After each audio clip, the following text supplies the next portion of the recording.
ನಮಸ್ಕಾರ, G Kannada news DNA ಸ್ವಾಗತ. ನಾನು ಪ್ರವೀಣ್ ಕುಂಬಾರ್. ಇವತ್ತಿನ ಜಿ ಕನ್ನಡ ನ್ಯೂಸ್ DNAಯಲ್ಲಿ 5 ಪ್ರಮುಖ ಸುದ್ದಿಗಳನ್ನು ನೋಡ್ತಾ ಹೋಗೋಣ. ಆ 5 ಸುದ್ದಿಗಳ ಪೈಕಿ ಮೊದಲ ಸುದ್ದಿ ಅಮೆರಿಕ ಮತ್ತು ಇರಾನ್ ನಡುವೆ ನಡೀತಾ ಇರುವ ಭೀಕರ ಕಾಳಗದ ಬಗ್ಗೆ ಇದೆ. ಇಷ್ಟು ದಿನಗಳ ಕಾಲ ಇರಾನ್ ಮತ್ತು ಅಮೆರಿಕದ ನಡುವೆ ಈ ಕಾಳಗ ಏನು ನಡೀತಾ ಇತ್ತು, ಅದು ಒಂದು ಹೆಜ್ಜೆ ಮುಂದಕ್ಕೆ ಇಟ್ಟಿದೆ. ಮೊದಲ ಹಂತದಲ್ಲಿ ಎಪಿಕ್ ಫ್ಯೂರಿ 2.0 ಶುರು ಮಾಡೋದಕ್ಕೆ ಅವರೆಲ್ಲ ಪ್ರಯತ್ನ ಪಟ್ಟರು. ಎಪಿಕ್ ಫ್ಯೂರಿ ಮುಗಿದ ನಂತರ ಅದನ್ನು ಮಾಡಲ್ಲ ಅಂತ ಹೇಳಿದರು. ಅದಾದ ನಂತರ ಹಡಗುಗಳ ಮೇಲೆ ದಾಳಿ ಆದಮೇಲೆ ಯುದ್ಧದ 2ನೇ ಹಂತ ಶುರುವಾಗಿದ್ದನ್ನು ನೋಡ್ತಾ ಇದ್ದೀವಿ. ಇದರ ಮುಂದುವರೆದ ಭಾಗವಾಗಿ ಇರಾನ್ನ ನೇರ ದಾಳಿಗೆ ಇದೀಗ ಅಮೆರಿಕದ 2 ಸೈನಿಕರು ಮೃತಪಟ್ಟಿದ್ದಾರೆ. 1 ವಾರಗಳ ಹಿಂದೆ ಅಮೆರಿಕ ಒಂದು ಬೆಳವಣಿಗೆಯನ್ನು ತೆಗೆದುಕೊಂಡಿತ್ತು. ಸೌದಿ ಅರೇಬಿಯಾ ಮತ್ತು UAEಗೆ ಸಂಬಂಧಪಟ್ಟಂತಹ 3 ಹಡಗುಗಳ ಮೇಲೆ ಇರಾನ್ ದಾಳಿ ಮಾಡಿತು ಅನ್ನುವ ಕಾರಣಕ್ಕಾಗಿ ಅಯತೊಲ್ಲಾ ಅಲಿ ಖಮೇನಿಯವರ ಅಂತ್ಯಕ್ರಿಯೆ ನಡೀತಾ ಇದ್ದಂತಹ ಸಮಯದಲ್ಲೂ ಕೂಡ 1 ವಾರಗಳ ಕಾಲ ಸಮಯಾವಕಾಶ ಕೊಡ್ತೀವಿ ಅಂತ್ಯಕ್ರಿಯೆಗೆ ಅಂತ ಈ ಹೇಳಿಕೆಯನ್ನು ಡೊನಾಲ್ಡ್ ಟ್ರಂಪ್ ಹೇಳಿದಾಗಲೂ ಕೂಡ ಹಾರ್ಮುಜ್ ಜಲಸಂಧಿಯಲ್ಲಿ ಏಕಾಏಕಿಯಾಗಿ 300 ಗುರಿಗಳನ್ನು ಟಾರ್ಗೆಟ್ ಮಾಡಿಕೊಂಡು ಅಮೆರಿಕಾದವರು ದಾಳಿ ಮಾಡಿದ್ದನ್ನು ನೋಡಿದ್ವಿ. ಯಾವ ಕಾರಣಕ್ಕಾಗಿ? ಹಡಗಿನ ಮೇಲೆ ದಾಳಿಯಾಗಿದೆ ಅನ್ನೋ ಕಾರಣಕ್ಕಾಗಿ. ಪಾರ್ಟ್ 1. ಇದೇ ವಿಚಾರದಲ್ಲಿ ಪಾರ್ಟ್ 2 ಏನಿದೆ ಅಂತ ಹೇಳಿದರೆ, ಯಾವಾಗ ಅಮೆರಿಕ ಇರಾನ್ನ ಮೇಲೆ ದಾಳಿ ಮಾಡ್ತೋ, ಇರಾನ್ ಇದಕ್ಕೆ ಪ್ರತೀಕಾರವಾಗಿ ಮಧ್ಯಪ್ರಾಚ್ಯದಲ್ಲಿರುವ ಅಮೆರಿಕದ ಸೇನಾ ನೆಲೆಗಳ ಮೇಲೆ ದಾಳಿ ಮಾಡೋದಕ್ಕೆ ಶುರುವಾಯಿತು. ಅದು Kuwait, Bahrain, UAE, Saudi Arabia, Egypt, Jordan, ಇಲ್ಲೆಲ್ಲಿ ಏನೇನೇ ಸೇನಾ ನೆಲೆಗಳಿದೆ ಇವುಗಳನ್ನು ಟಾರ್ಗೆಟ್ ಮಾಡ್ಕೊಂಡು ದಾಳಿ ಮಾಡೋ ಪ್ರಯತ್ನವನ್ನು ಮಾಡಿದರು. ಇದೀಗ ಅದರ ಮುಂದುವರೆದ ಭಾಗವಾಗಿ ಇರಾನ್ನ ನೇರ ದಾಳಿಗೆ ಮೊಟ್ಟ ಮೊದಲ ಬಾರಿಗೆ ಅಮೆರಿಕದ ಉಭಯ ಸೈನಿಕರು ಅಂದರೆ 2 ಸೈನಿಕರು ಮೃತಪಟ್ಟಿದ್ದಾರೆ. ಇದರಿಂದ ಕೆಂಡವಾಗಿರುವಂಥ ಅಮೆರಿಕ ಒನ್ಸ್ ಅಗೇನ್ ಇದೀಗ ತ್ವರಿತ ಶಿಕ್ಷೆ ಕೊಡೋದಕ್ಕೆ ಇರಾನ್ಗೆ ಮುಂದಾಗಿದೆ. ಹಾಗಾದರೆ ಏನಾಗ್ತಿದೆ ಮಧ್ಯಪ್ರಾಚ್ಯದಲ್ಲಿ? ಅಮೆರಿಕದ ನಿಲುವೇನು? ಮುಜ್ತಬಾ ಖಮೇನಿ ಅಮೆರಿಕದ ವಿರುದ್ಧ ಯಾವ ಪರಿಪ್ರಮಾಣದಲ್ಲಿ ಸಿಡಿದೇಳ್ತಾ ಇದ್ದಾರೆ, ಏನಾಗ್ತಾ ಇದೆ? ಇದೇ ಜಿ ಕನ್ನಡ ನ್ಯೂಸ್ DNAಯ ಮೊದಲ ಸುದ್ದಿ. ಇರಾನ್ ದಾಳಿಗೆ ಅಮೆರಿಕ ಸೈನಿಕರು ಬಲಿ.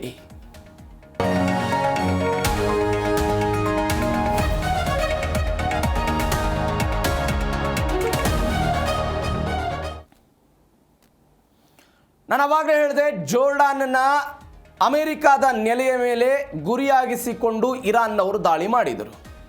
ಅಲ್ಲಿ 2 ಸೈನಿಕರು ಮೃತಪಟ್ಟರು, ಕೆಲವೊಂದಿಷ್ಟು ಜನ ಗಾಯಾಳುಗಳಾದರು. ಇತ್ತ ಕಳೆದ 7-8 ದಿನಗಳಿಂದ ಆಗ್ತಾ ಇರುವ ಅಮೆರಿಕದ ದಾಳಿ ಇರಾನ್ನ ಮೇಲೆ ನಿರಂತರವಾಗಿ ಮುಂದುವರಿತಾ ಇದೆ, ಅದು ಕಂಟಿನ್ಯೂ ಆಗ್ತಾ ಇದೆ. ಇವೆಲ್ಲದರ ನಡುವೆ ಮುಜ್ತಬಾ ಖಮೇನಿ ಒಂದು ಹೇಳಿಕೆಯನ್ನು ಕೊಟ್ಟಿದ್ದಾರೆ. ನಾವು ಅಮೆರಿಕದ ವಿರುದ್ಧ ದೊಡ್ಡ ಮಟ್ಟದ ಪ್ರತೀಕಾರವನ್ನು ತೀರಿಸಿಕೊಳ್ತೀವಿ ಅಂತ ಪುನರಪಿ ಆ ಹೇಳಿಕೆಗಳನ್ನು ಕೊಡೋ ಪ್ರಯತ್ನವನ್ನು ಮಾಡಿದ್ದಾರೆ. ಇದರ ಜೊತೆಗೆ ಅಮೆರಿಕವು ಕೂಡ ಒಂದು ಶಿಕ್ಷೆಯನ್ನು ಕೊಡ್ತಾ ಇದೆ, ಸ್ವಿಫ್ಟ್ ಪನಿಷ್ ಅಂತ. ಏನಿದು ಸ್ವಿಫ್ಟ್ ಪನಿಷ್ ಅಂತ ಹೇಳಿದರೆ, ತ್ವರಿತವಾದಂತಹ ಶಿಕ್ಷೆಯನ್ನು ಕೊಡುವಂತಹ ವಿಚಾರಕ್ಕೆ ಅವರು ಹೋಗ್ತಾ ಇದ್ದಾರೆ. ಇತ್ತೀಚೆಗೆ ಹಡಗಿನ ಮೇಲೆ ದಾಳಿಯಾದಾಗ ಅಮೆರಿಕದ ಉಪಾಧ್ಯಕ್ಷ JD ವ್ಯಾನ್ಸ್ ಒಂದು ಹೇಳಿಕೆಯನ್ನು ಕೊಟ್ಟರು. ಇದು ಶಿಕ್ಷೆಯನ್ನು ಕೊಡಬಹುದಾದಂತಹ ಪ್ರಕರಣ, ಇದು ಈ ಕಾರಣಕ್ಕಾಗಿ ನಾವು ಶಿಕ್ಷೆಯನ್ನು ಕೊಡ್ತೀವಿ ಅಂತ ಹೇಳಿದರು. ಇದೀಗ ತ್ವರಿತವಾಗಿ ಶಿಕ್ಷೆಯನ್ನು ಕೊಡ್ತೀವಿ ಅಂತ ಅವರು ಹೇಳ್ತಾ ಇದ್ದಾರೆ. ಹಾಗಾದರೆ ಏನಾಗ್ತಾ ಇದೆ ಎಲ್ಲದರ ಬಗ್ಗೆಯೂ ಕೂಡ ಮೊದಲ ಸುದ್ದಿಯಲ್ಲಿ ನೋಡ್ತಾ ಹೋಗೋಣ. ಇವೆಲ್ಲದರ ಜೊತೆಗೆ ಒಂದು ಪೀಕ್ ಎಕ್ಸ್ ಅನ್ನುವಂಥ ಒಂದು ಪರ್ವತವನ್ನು ಅಮೆರಿಕದವರು ಗುರಿಯಾಗಿಸಿಕೊಂಡಿದ್ದಾರೆ. ಯಾಕೆ, ಏನು, ಎತ್ತ ಎಲ್ಲದರ ಬಗ್ಗೆಯೂ ಕೂಡ ಡೀಟೇಲ್ಸ್ ನೋಡೋಣ. ಮೊದಲ ಸುದ್ದಿಯಲ್ಲಿ ಅಮೆರಿಕ ಸೈನಿಕರ ಬಲಿ, ಡೊನಾಲ್ಡ್ ಟ್ರಂಪ್ ಕೆರಳಿ ಕೆಂಡವಾದರು. ಸಹಜವಾಗಿ ಒಂದು ದೇಶದ ಸೈನಿಕರು ಯಾವಾಗ ಅಮೆರಿಕದ ಹಡಗುಗಳ ಮೇಲೆ ದಾಳಿಯಾದಾಗ, ಅಮೆರಿಕದ ನೌಕಾಪಡೆ ಮೇಲೆ ದಾಳಿಯಾದಾಗ, ಅಮೆರಿಕ ಯುದ್ಧ ವಿಮಾನಗಳ ಮೇಲೆ ದಾಳಿಯಾದಾಗ, F-15 ಯುದ್ಧ ವಿಮಾನವನ್ನು ಹೊಡೆದುರುಳಿಸಿದಾಗ ಅವತ್ತೂ ಕೂಡ ಡೊನಾಲ್ಡ್ ಟ್ರಂಪ್ ಕೆರಳಿ ಕೆಂಡವಾಗಿದ್ದನ್ನು ನೋಡಿದ್ವಿ. ಇದೀಗ ಆ ದೇಶದ ಸೈನಿಕರೇ ಮೃತಪಟ್ಟಿದ್ದಾರೆ ಅಂತ ಹೇಳಿದ್ರೆ ಯಾರು ಸುಮ್ಮನಿರ್ತಾರೆ? ಹೀಗಾಗಿ ಕೆರಳಿ ಕೆಂಡವಾದರು. ನೋಡಿ, ಫೆಬ್ರವರಿ 28ರಿಂದ ಇಲ್ಲಿಯ ತನಕ 16 ಜನ ಅಮೆರಿಕನ್ ಸೈನಿಕರು ಮೃತಪಟ್ಟಿದ್ದಾರೆ. 16 ಜನ. ಆದರೆ ಈ 16 ಜನರ ಸಾವು ಪ್ರತ್ಯೇಕವಾಗಿದೆ, ಬೇರೆ ಬೇರೆ ಪ್ರಕರಣಗಳಲ್ಲಿ ಮೃತಪಟ್ಟರು. ಅದ್ರ ಬಗ್ಗೆ ಡೀಟೇಲ್ಸ್ ನೋಡೋಣ. ಇದೀಗ ಒಬ್ಬ ಸೈನಿಕ ನಾಪತ್ತೆಯಾಗಿದ್ದಾನೆ, ಹಲವರಿಗೆಲ್ಲ ಗಾಯ ಆಗಿದೆ. ಸನ್ಕಾಮ್ನಿಂದ ಅಧಿಕೃತವಾಗಿ ಎಲ್ಲ ಘೋಷಣೆ ಮಾಡಿದರು. ಯುದ್ಧ ಆರಂಭ ಆದ ನಂತರ ಮೊದಲ ಬಾರಿಗೆ ಈ ಇರಾನ್ನ ನೇರ ದಾಳಿಗೆ ಅವರೆಲ್ಲ ಮೃತಪಟ್ಟಿದ್ದನ್ನು ನೋಡ್ತಾ ಇದ್ದೀವಿ. ಅಮೆರಿಕದ ಸಿಬ್ಬಂದಿ ನೆಲೆಸಿರುವಂತಹ ಮುವಾಫಕ್ ಎನ್ನುವಂಥ ಒಂದು ಸಾಲ್ಟಿ ವಾಯು ನೆಲೆ ಇದು. ಇದರ ಮೇಲೆ ಬ್ಯಾಲಿಸ್ಟಿಕ್ ಕ್ಷಿಪಣಿಗಳನ್ನು ಇರಾನ್ ಅವರು ಉಡಾಯಿಸಿದರು. ಅದಾದ ನಂತರ ದೊಡ್ಡ ಮಟ್ಟದ ಹಾನಿಯಾಗಿದೆ. 2 ಮೃತಪಟ್ಟಿದ್ದಾರೆ. ಯುದ್ಧ ಶುರುವಾಗಿ ಇಲ್ಲಿಯ ತನಕ 16 ಜನ ಮೃತಪಟ್ಟಿರೋದು, ಅದರಲ್ಲಿ 430 ಸೈನಿಕರಿಗೆ, ಅಮೆರಿಕದ ಸೈನಿಕರಿಗೆ ಗಾಯ ಆಗಿದೆ ಅಂತ. ಹಾಗಾದರೆ ಎಲ್ಲೆಲ್ಲಿ ಮೃತಪಟ್ಟರು ನೀವು ಗಮನಿಸಿ, ಸ್ವಲ್ಪ ವ್ಯತ್ಯಾಸ ಇದೆ. ಜೋರ್ಡಾನ್ ವಾಯುನೆಲೆಯಲ್ಲಿ 2 ಜನ ಮೃತಪಟ್ಟಿದ್ದಾರೆ, ಕುವೈತ್ ಸೇನಾ ನೆಲೆಯಲ್ಲಿ 6 ಜನ ಮೃತಪಟ್ಟಿದ್ದಾರೆ, ಇರಾಕ್ನಲ್ಲಿ ವಿಮಾನ ಪತನ ಆಗಿದ್ದಕ್ಕೆ 6 ಜನ ಮೃತಪಟ್ಟರು, ಸೌದಿ ಅರೇಬಿಯಾದಲ್ಲಿ 1, ಸಮುದ್ರದಲ್ಲಿ ಹೆಲಿಕಾಪ್ಟರ್ ತುರ್ತು ಭೂಸ್ಪರ್ಶ ಆಗಿದ್ದಕ್ಕೆ 1, ಒಟ್ಟಾರೆ 16 ಜನ ಮೃತಪಟ್ಟಿರುವುದು. ಆದರೆ ಇರಾಕ್ನಲ್ಲಿ ನಡೆದಂತಹ ಮಿಲಿಟರಿ ವಿಮಾನ ಪತನದಲ್ಲಿ 6 ಸೈನಿಕರು ಹಾಗೂ ಸಮುದ್ರದ ಹೆಲಿಕಾಪ್ಟರ್ ತುರ್ತು ಭೂಸ್ಪರ್ಶ ಏನು ಮಾಡ್ತಲ್ಲ 1 ಪೈಲಟ್, ಅಲ್ಲಿ 7 ಜನ ಮೃತಪಟ್ಟರು. ಆದರೆ ನೀವು ಇರಾನ್ನ ನೇರ ದಾಳಿಗೆ ಬಲಿಯಾದವರು 2. ಹಾಗಾದರೆ ಇದರಿಂದ ಏನು ನಾವು ತೆಗೆದುಕೊಳ್ಬೋದು?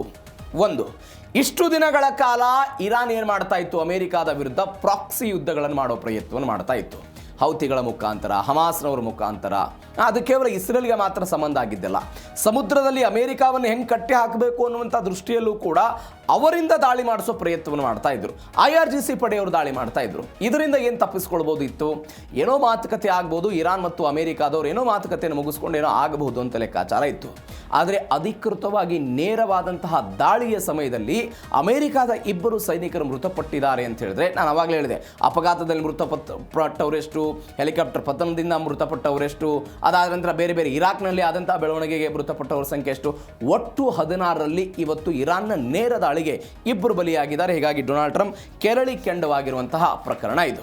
ಹಾಗಾದರೆ ಏನಾಯಿತು ನೆಕ್ಸ್ಟು? ಇದೇ ಪ್ರಕರಣದಲ್ಲಿ ಸ್ವಿಫ್ಟ್ ಪನಿಷ್ ಎನ್ನುವಂತಹ ಒಂದು ಕಾರ್ಯಾಚರಣೆಯನ್ನು ಯಾರು ಆರಂಭ ಮಾಡಿರೋದು? ಇದೇ ಅಮೆರಿಕಾದವರು ಆರಂಭ ಮಾಡಿದ್ದಾರೆ. ಸ್ವಿಫ್ಟ್ ಪನಿಷ್ ಅಂತ ಕರೀತಿದ್ದಾರೆ ಇದನ್ನು. ಹೇಗೆ? ವ್ಯವಸ್ಥಿತವಾಗಿ ದಾಳಿ ಮಾಡುವಂತಹ ಪ್ರಯತ್ನ ಇದು. ಸೈನಿಕರ ಸಾವಿಗೆ ಪ್ರತೀಕಾರವಾಗಿ ಇಂಥದ್ದೊಂದು ಕಾರ್ಯಾಚರಣೆಯನ್ನು ಇರಾನ್ ವಿರುದ್ಧ ಅಮೆರಿಕ ಮಾಡಿಕೊಂಡಿದೆ. ಬಂದರಬ್ಬಾ, ಸಿರಿಕ್, ಹಾಜಿಯಾಬಾದ್ ಮೇಲೆ ಅಮೆರಿಕಾದವರೆಲ್ಲ ದಾಳಿ ಮಾಡ್ತಾ ಇದ್ದಾರೆ. ಅಮೆರಿಕಾದವರು ಮಾಡ್ತಾ ಇರುವಂತಹ ದಾಳಿ ಇದು. ಶಿಕ್ಷೆ ನೀಡಬೇಕು ಅಂತ ಡೊನಾಲ್ಡ್ ಟ್ರಂಪ್ ಅವರು ಆದೇಶ ಕೊಟ್ಟರು. ನಾನು ಆವಾಗ ಹೇಳಿದೆ, ಸ್ವಿಫ್ಟ್ ಪನಿಷ್ಮೆಂಟ್ ಅಂತ ಹೇಳಿದ್ರೆ ತಕ್ಷಣದ ಕಠಿಣ ಶಿಕ್ಷೆ ಕೊಡೋದು ಅಂತ. ಇರಾನ್ನ ಮೂಲ ಸೌಕರ್ಯಗಳು ಧ್ವಂಸ ಆಗಬೇಕು, ವಿದ್ಯುತ್ ಮತ್ತು ನೀರು ಸರಬರಾಜೆಲ್ಲ ಕಡಿತ ಆಗಬೇಕು ಅಂತ ಇರಾನ್ನ ದಕ್ಷಿಣ ಪ್ರಾಂತ್ಯವಾದಂಥ ಹಾರ್ಮೋನ್ಯಾನ್ಗಲ್ಲಿರುವಂಥ ಒಂದು ಪ್ರಮುಖ ವಿದ್ಯುತ್ ಉತ್ಪಾದನಾ ಘಟಕ, ಉಪ್ಪು ನೀರು ಶುದ್ಧೀಕರಣ ಘಟಕಗಳನ್ನು ಗುರಿಯಾಗಿಸಿಕೊಂಡು ದಾಳಿಯಾಗಿದೆ. ಹೆದ್ದಾರಿಗಳನ್ನೆಲ್ಲ ಗುರಿಯಾಗಿಸಿಕೊಂಡು ದಾಳಿ ಮಾಡಿದ್ದಾರೆ. ಅದಾದ ನಂತರ IRGC ಪಡೆಯ ರಹಸ್ಯ ನೆಲೆಗಳು, ಕ್ಷಿಪಣಿ ಉಡಾವಣಾ ಕೇಂದ್ರಗಳು, ಅಮೆರಿಕದ B-52 ಬಾಂಬರ್ ವಿಮಾನಗಳೆಲ್ಲ ದೊಡ್ಡ ಮಟ್ಟದಲ್ಲಿ ದಾಳಿ ಮಾಡಿವೆ. ಆರ್ಥಿಕ ಮತ್ತು ನೌಕಾ ದಿಗ್ಬಂಧನವನ್ನು ಒನ್ಸ್ ಅಗೇನ್ ಅವರೆಲ್ಲ ಮುಂದುವರಿಸೋ ಪ್ರಯತ್ನವನ್ನು ಮಾಡ್ತಿದ್ದಾರೆ. ತೈಲ ರಫ್ತು ಇತ್ಯಾದಿ ಇತ್ಯಾದಿ ಎಲ್ಲವೂ ಕೂಡ ಯಾಸ್ ಇಟ್ ಈಸ್ ಕಂಟಿನ್ಯೂ ಆಗ್ತಾ ಇದೆ. ಇದು ಸ್ವಿಫ್ಟ್ ಫಿನಿಶ್ ಅನ್ನುವಂತಹ ಕಾರ್ಯಾಚರಣೆಯ ಭಾಗ. ನೋಡಿ, ನೀವು ಸ್ವಲ್ಪ ಇರಾನ್ ಮತ್ತು ಅಮೆರಿಕಾದ ಇತಿಹಾಸವನ್ನು ಕೆಣಕಿದ್ರೆ, ಯಾವಾಗ ಇರಾನ್ ಅಮೆರಿಕಾದ ವಿರುದ್ಧ ಹೆಡೆ ಎತ್ತಿ ನಿಂತಿದೆಯಲ್ಲ, ನಾನು ನಿನ್ನನ್ನು ಒಂದ್ಸರಿ ನೋಡ್ಕೊಳ್ತೀನಿ, ಪ್ರತಿಕಾರವನ್ನು ತೀರಿಸ್ಕೊಳ್ತೀನಿ ಅಂತ ಯಾವಾಗ ಇರಾನ್ ಹೆಡೆ ಎತ್ತಿ ನಿಂತಿದೆಯೋ ಆವಾಗ ಅದನ್ನು ತುಂಡರಿಸೋ ಪ್ರಯತ್ನವನ್ನು ಅಮೆರಿಕಾದವರು ಮಾಡಿದ್ದಾರೆ. ಹೆಂಗೆ? 1979ರಲ್ಲಿ ನಾಯಕತ್ವ ಬದಲಾವಣೆ ಆಯಿತು, ಇಸ್ಲಾಮಿಕ್ ಕ್ರಾಂತಿ ಆಯಿತು, ಎಲ್ಲವೂ ಆಯಿತು. 1979ರಲ್ಲಿ 52 ಅಧಿಕಾರಿಗಳನ್ನು 444 ದಿನಗಳ ಕಾಲ ಇರಾನ್ನವರು ಏನು ಒತ್ತೆ ಆಳಾಗಿ ಇಟ್ಕೊಂಡ್ರಲ್ಲ, ನಮ್ಮ ದೇಶದವ್ರು ನೀವು ಒತ್ತೆ ಆಳಾಗಿ ಇಟ್ಕೊಳ್ತೀರಿ ಅನ್ನೋ ಕಾರಣಕ್ಕಾಗಿ ಅಮೆರಿಕ ಏನು ಮಾಡುತ್ತೆ ಅಂತ ಹೇಳಿದ್ರೆ $12 ಶತಕೋಟಿ ರೂಪಾಯಿಯನ್ನು ಮುಟ್ಟುಗೋಲು ಹಾಕಿಕೊಳ್ಳೋ ಪ್ರಯತ್ನ ಮಾಡುತ್ತೆ. ಒಂದು ಮೊದಲ ಹಂತದಲ್ಲಿ ಸಿಕ್ಕಂಥ ಶಿಕ್ಷೆ ಇದೆ. ಯಾವಾಗ? 1979ರಲ್ಲಿ. ಅದಾದ ನಂತರ 1984ರಲ್ಲಿ, ಅದಾಗಿ ಒಂದು 5-6 ವರ್ಷಗಳಿಗೆ ಇರಾನ್ನವರು ಭಯೋತ್ಪಾದಕ ಸಂಘಟನೆಗಳಿಗೆ ಸಪೋರ್ಟ್ ಮಾಡ್ತಿದ್ದಾರೆ. ಇರಾನ್ ದೇಶದಲ್ಲೇ ಭಯೋತ್ಪಾದನೆ ಅನ್ನುವಂಥದ್ದು ಹುಟ್ಟುತ್ತಾ ಇದೆ. ಹೀಗಾಗಿ ಯಾವ ದೇಶದಿಂದಲೂ ಕೂಡ ಅವರಿಗೆ ಆರ್ಥಿಕವಾದಂತಹ ಸಹಾಯ ಸಿಗಬಾರ್ದು. ಬೇರೆ ಬೇರೆ ಜಾಗತಿಕ ದೇಶಗಳ ಅಂದರೆ ಜಾಗತಿಕ ಮಟ್ಟದ ಬ್ಯಾಂಕ್ಗಳಿಂದಲೂ ಕೂಡ ಸಹಾಯ ಸಿಗಬಾರ್ದು ಅಂತೇಳಿ ಇದೊಂದು ಭಯೋತ್ಪಾದಕ ದೇಶ ಅಂತ ಅಮೆರಿಕ ಅದನ್ನು ಬೊಟ್ಟು ಮಾಡುತ್ತೆ. ಯಾವಾಗ? 84ರಲ್ಲಿ. ಅದಾದ ನಂತರ 1988ರಲ್ಲಿ ಆಪರೇಷನ್ ಪ್ರೈಯಿಂಗ್ ಮಂಟಿಸ್ ಅಂತ ಒಂದು ಕಾರ್ಯಾಚರಣೆ ಮಾಡ್ತಾರೆ. ಇವತ್ತೆಂಗೆ ನಾವು ಒಂದು ಕಾರ್ಯಾಚರಣೆಯನ್ನು ಮಾಡಿದ್ದಾರೆ ಅಂತ ನಾನು ಹೇಳ್ತಾ ಇದ್ದೀನಿ, ಅದೇ ರೀತಿಯಾಗಿ ಆಪರೇಷನ್ ಪ್ರೈಯಿಂಗ್ ಮಂಟಿಸ್ ಅಂತ ಏನಾಗುತ್ತೆ ಘಟನೆ?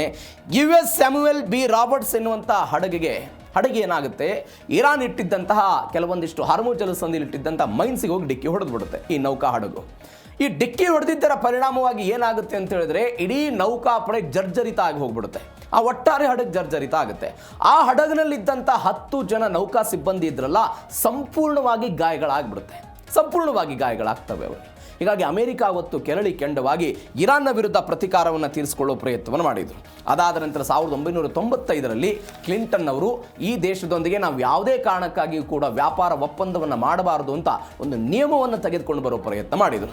ಇದರರ್ಥ ನಾನು ಅವಾಗಲೇ ಹೇಳಿದಾಗೆ ಅಮೆರಿಕಾದ ವಿರುದ್ಧ ನಾನು ಏನೋ ಮಾಡಿಬಿಡ್ತೀನಿ ಅಂತ ಯಾವಾಗ ಇರಾನ್ ಬರುತ್ತೋ ಅದನ್ನು ತುಂಡರಿಸುವ ಪ್ರಯತ್ನವನ್ನು ಅಮೆರಿಕ ಮಾಡ್ಕೊಂಡು ಬಂದಿದೆ. ಅದರ ಭಾಗವಾಗಿ 2026ರಲ್ಲಿ ಇದೀಗ ಸ್ವಿಫ್ಟ್ ಪನಿಷ್ ಅನ್ನುವಂತಹ ಈ ಕಾರ್ಯಾಚರಣೆ ಮುಂದುವರೆದ ಭಾಗ. ಮತ್ತೊಂದು ಘಟನೆ, ಮೋಸ್ತಬಾ ಎಚ್ಚರಿಕೆ ಕೊಟ್ಟಿದ್ದಾರೆ, ಟ್ರಂಪ್ ಸಹಿ ಅದು ಕಸಕ್ಕೆ ಸಮ ಅಂತ ಹೇಳ್ತಾ ಇರೋದು. ಡೊನಾಲ್ಡ್ ಟ್ರಂಪ್ ಹೇಳಿದ್ರು ಅವರ ಬೇಡಿಕೆಗಳನ್ನು ನಾನು ಕಸದ ಬುಟ್ಟಿಗೆ ಹಾಕ್ತೀನಿ, ಯಾವ ಕಾರಣಕ್ಕಾಗಿಯೂ ಕೂಡ ಇರಾನ್ನ ಬೇಡಿಕೆಗಳನ್ನು ಒಪ್ಪಲ್ಲ ಅಂತ ಇವರು ಹೇಳ್ತಾ ಇದ್ದಿದ್ರು. ಆದರೆ ಇದೀಗ ಮೋಸ್ತಬಾ ಖಮೇನಿ ಹೇಳ್ತಾ ಇದ್ದಾರೆ, ಉಭಯ ದೇಶಗಳ ಜೂನ್ ತಿಂಗಳಲ್ಲಿ ಆಗಿರುವಂತಹ ಈ ಮಾತುಕತೆಯ ಒಡಂಬಡಿಕೆಯ ಮಾತುಕತೆಗೆ ಟ್ರಂಪ್ ಏನು ಸಹಿ ಹಾಕಿದ್ದಾರೆ ಅದು ಕಸಕ್ ಸಮ. ಅದು ಅಮೆರಿಕಾವನ್ನ ಗ್ರೇಟ್ ಸೈತಾನ್ ಅಂತ ಕರೆದ್ರು, 14 ಅಂಶಗಳನ್ನು ಗಾಳಿಗೆ ತೂರಿದ್ರು. ಟ್ರಂಪ್ ಸಹಿ ಹಾಕಿರುವಂಥ ಪೇಪರ್ ಯಾವುದೇ ಬೆಲೆ ಇಲ್ಲ, ಅಮಾನ್ಯ ದಾಖಲೆ ಇದೆ ಅಂತೆಲ್ಲ ಹೇಳಿದರು. ಅಮೆರಿಕ ತನ್ನ ಒಪ್ಪಂದದ ಮಾತುಕತೆಯನ್ನೆಲ್ಲ ಉಲ್ಲಂಘನೆ ಮಾಡಿದೆ ಅಂತ ಅವರು ಹೇಳಿಕೆಗಳನ್ನು ಕೊಡೋ ಪ್ರಯತ್ನ ಮಾಡಿದರು. ಗ್ರೇಟ್ ಸೈತಾನ್ ಅಂತ ಕರೆದ್ರು. ಇವರಂತಲ್ಲ, ಈ ಹಿಂದೆ ಇದ್ದಂಥ ಇರಾನ್ನ ಸರ್ವೋಚ್ಚ ನಾಯಕರುಗಳು ಕೂಡ ಸ್ವತಃ ಇರಾನ್ನೇ ಕರೆದಿದೆ. ಇಸ್ರೇಲನ್ನು ಕೂಡ ಗ್ರೇಟ್ ಸೈತಾನ್ ಅಂತ ಕರೆದ್ರು, ಅಮೆರಿಕವನ್ನು ಕೂಡ ಕರೆದಿದ್ರು ಅವರು. ಇದೀಗ ಇವರು ಹೇಳ್ತಾ ಇದ್ದಾರೆ, ಕಳೆದ ತಿಂಗಳು ಜೂನ್ನಲ್ಲಿ ಅಮೆರಿಕ ಮತ್ತು ಇರಾನ್ ನಡುವೆ ಏರ್ಪಟ್ಟಿದ್ದಂಥ ತಾತ್ಕಾಲಿಕ ಕದನ ವಿರಾಮ ಒಪ್ಪಂದ ಅದೆಲ್ಲ ಉಲ್ಲಂಘನೆ ಮಾಡಿದೆ ಅಮೆರಿಕಾದವರು. ಅಮೆರಿಕ ಒಪ್ಪಂದ ಮುರಿದಿರೋದು ಡೊನಾಲ್ಡ್ ಟ್ರಂಪ್ ಅವರ ಸಹಿಗೆ ಯಾವುದೇ ಬೆಲೆ ಇಲ್ಲ, ಅದು ಸಂಪೂರ್ಣ ಅಮಾನ್ಯ ಅಂತೆಲ್ಲ ಹೇಳಿದರು. ಅದಾದನ್ನು ಕಂಟಿನ್ಯೂ ಮಾಡ್ತಾರೆ ಅವರು, ನಾವು ಮರೆಯಲಾಗದ ಪಾಠ ಕಲಿಸ್ತೀವಿ.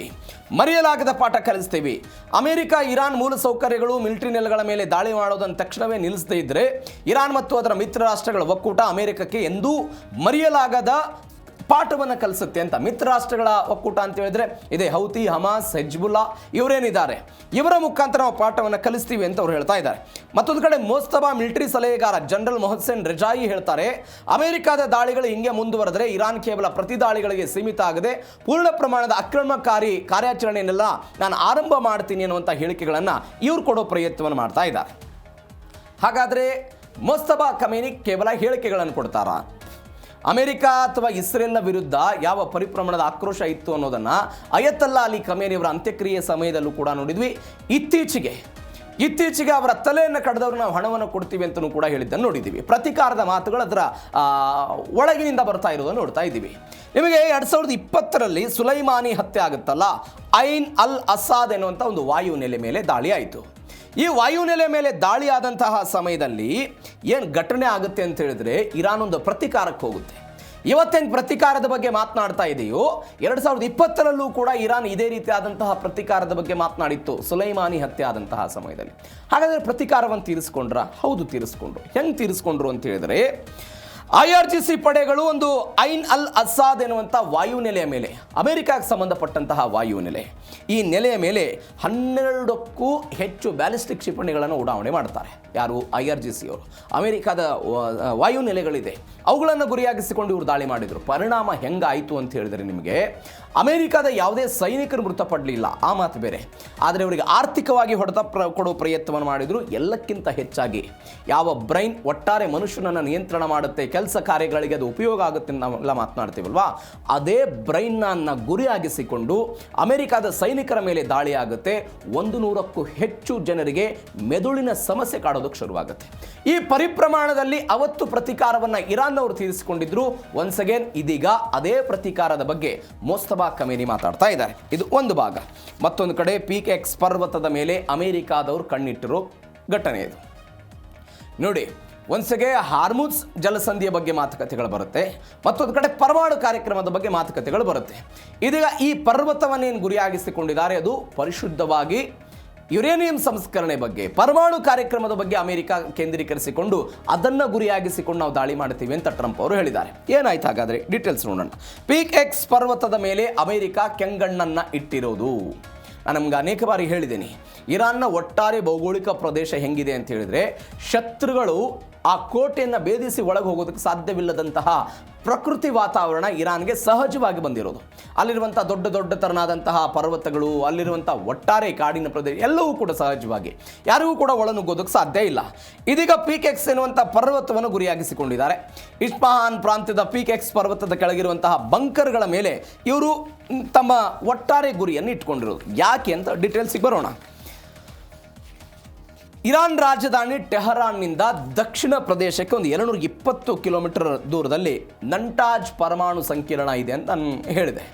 ಈ ನಂಟಾಜ್ ಪರಮಾಣು ಸಂಕೀರ್ಣದ ಸಮೀಪದಲ್ಲಿ ಈ ಪೀಕ್ ಎಕ್ಸ್ ಎನ್ನುವಂಥ ಒಂದು ಪರ್ವತ ಇದೆ.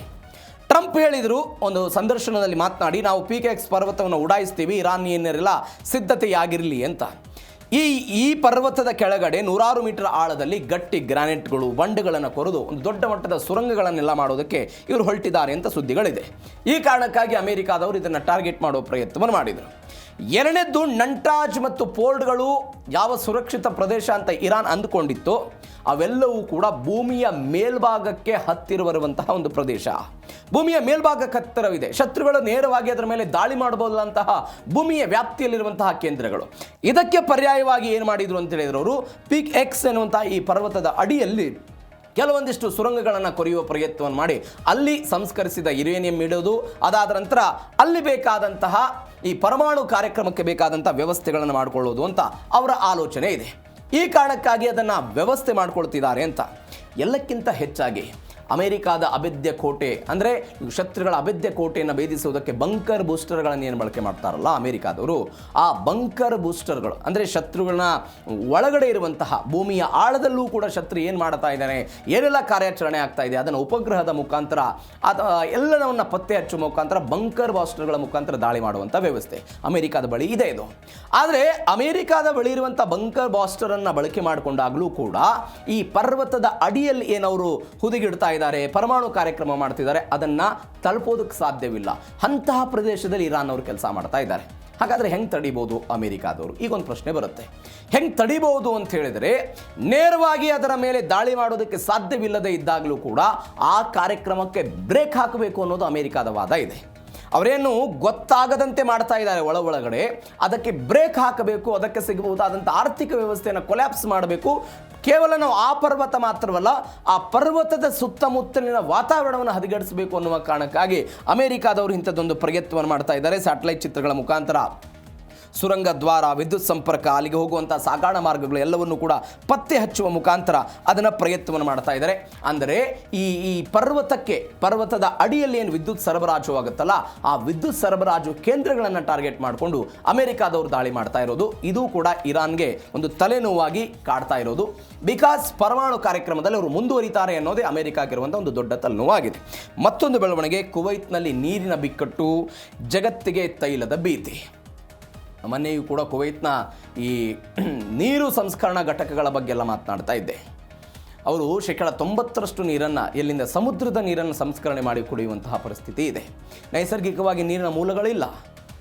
ನೈಸರ್ಗಿಕವಾಗಿ ಅವರಿಗೆ ತೈಲ ಸಿಗುತ್ತೆ, ಆದರೆ ನೀರು ಸಿಗಲ್ಲ ಕುಡಿಯೋದಕ್ಕೆ.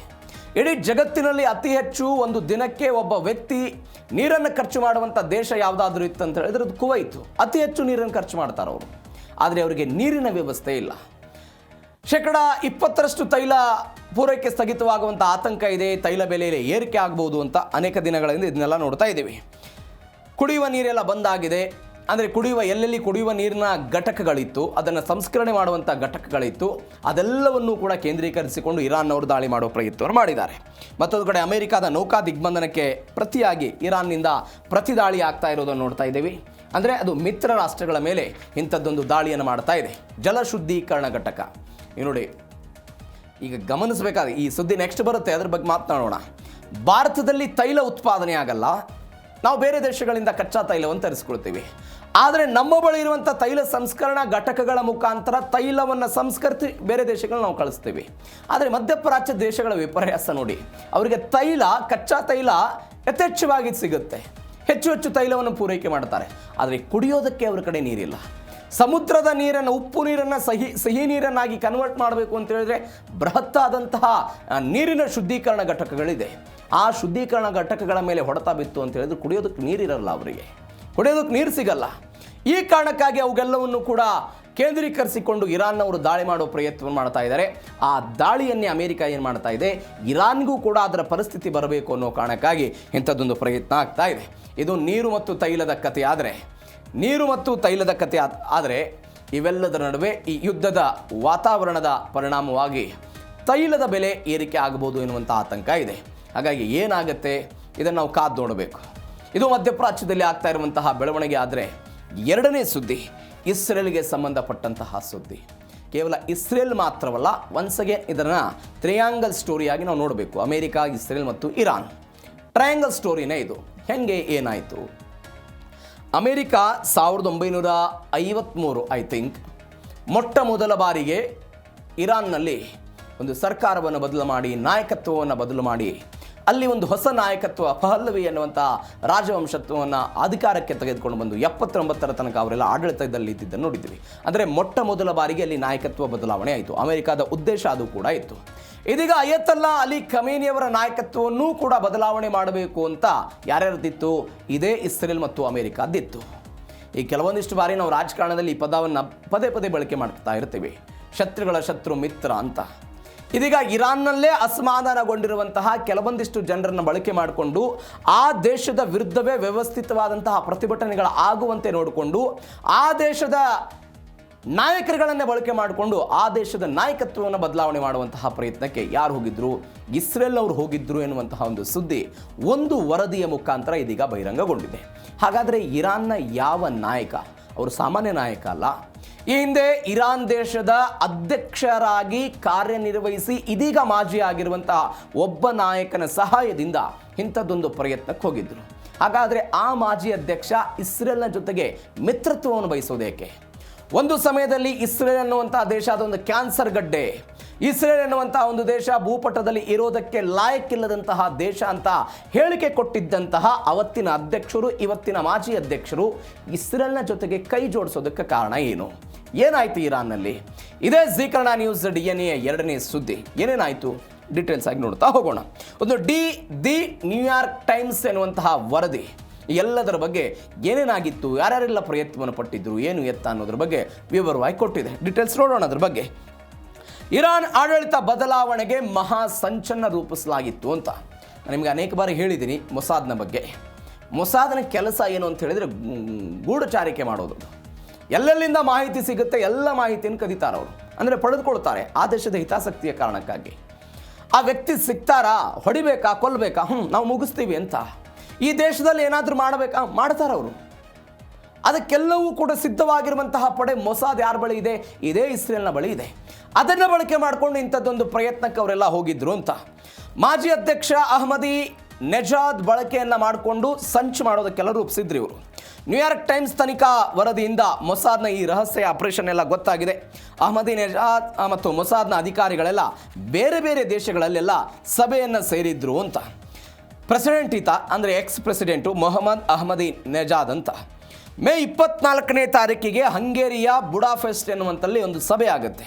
ಬುಡಾಪೆಸ್ಟ್ನಲ್ಲಿರುವಂಥ ಯೂನಿವರ್ಸಿಟಿಯ ಪಬ್ಲಿಕ್ ಸರ್ವಿಸ್ನಲ್ಲಿ ಒಂದು ಕಾರ್ಯಕ್ರಮ, ಪರಿಸರ ಮತ್ತು ಜಾಗತಿಕ ಸವಾಲುಗಳ ಅನ್ನುವಂಥ ಒಂದು ಸಮ್ಮೇಳನ ಇರುತ್ತೆ. ಅದಕ್ಕೆ ಅಹ್ಮದಿ ನೆಜಾದ್ ಅತಿಥಿಯಾಗಿ ಕಾರ್ಯಕ್ರಮಕ್ಕೆ ಬರ್ತಾರೆ. ಈ ಕಾರ್ಯಕ್ರಮ, ಸಮ್ಮೇಳನ ಇತ್ಯಾದಿ ಇದು ನೆಪ ಮಾತ್ರ ಅಂತ ಈ ನ್ಯೂಯಾರ್ಕ್ನ ಈ ವರದಿ ಹೇಳ್ತಾ ಇರೋದು.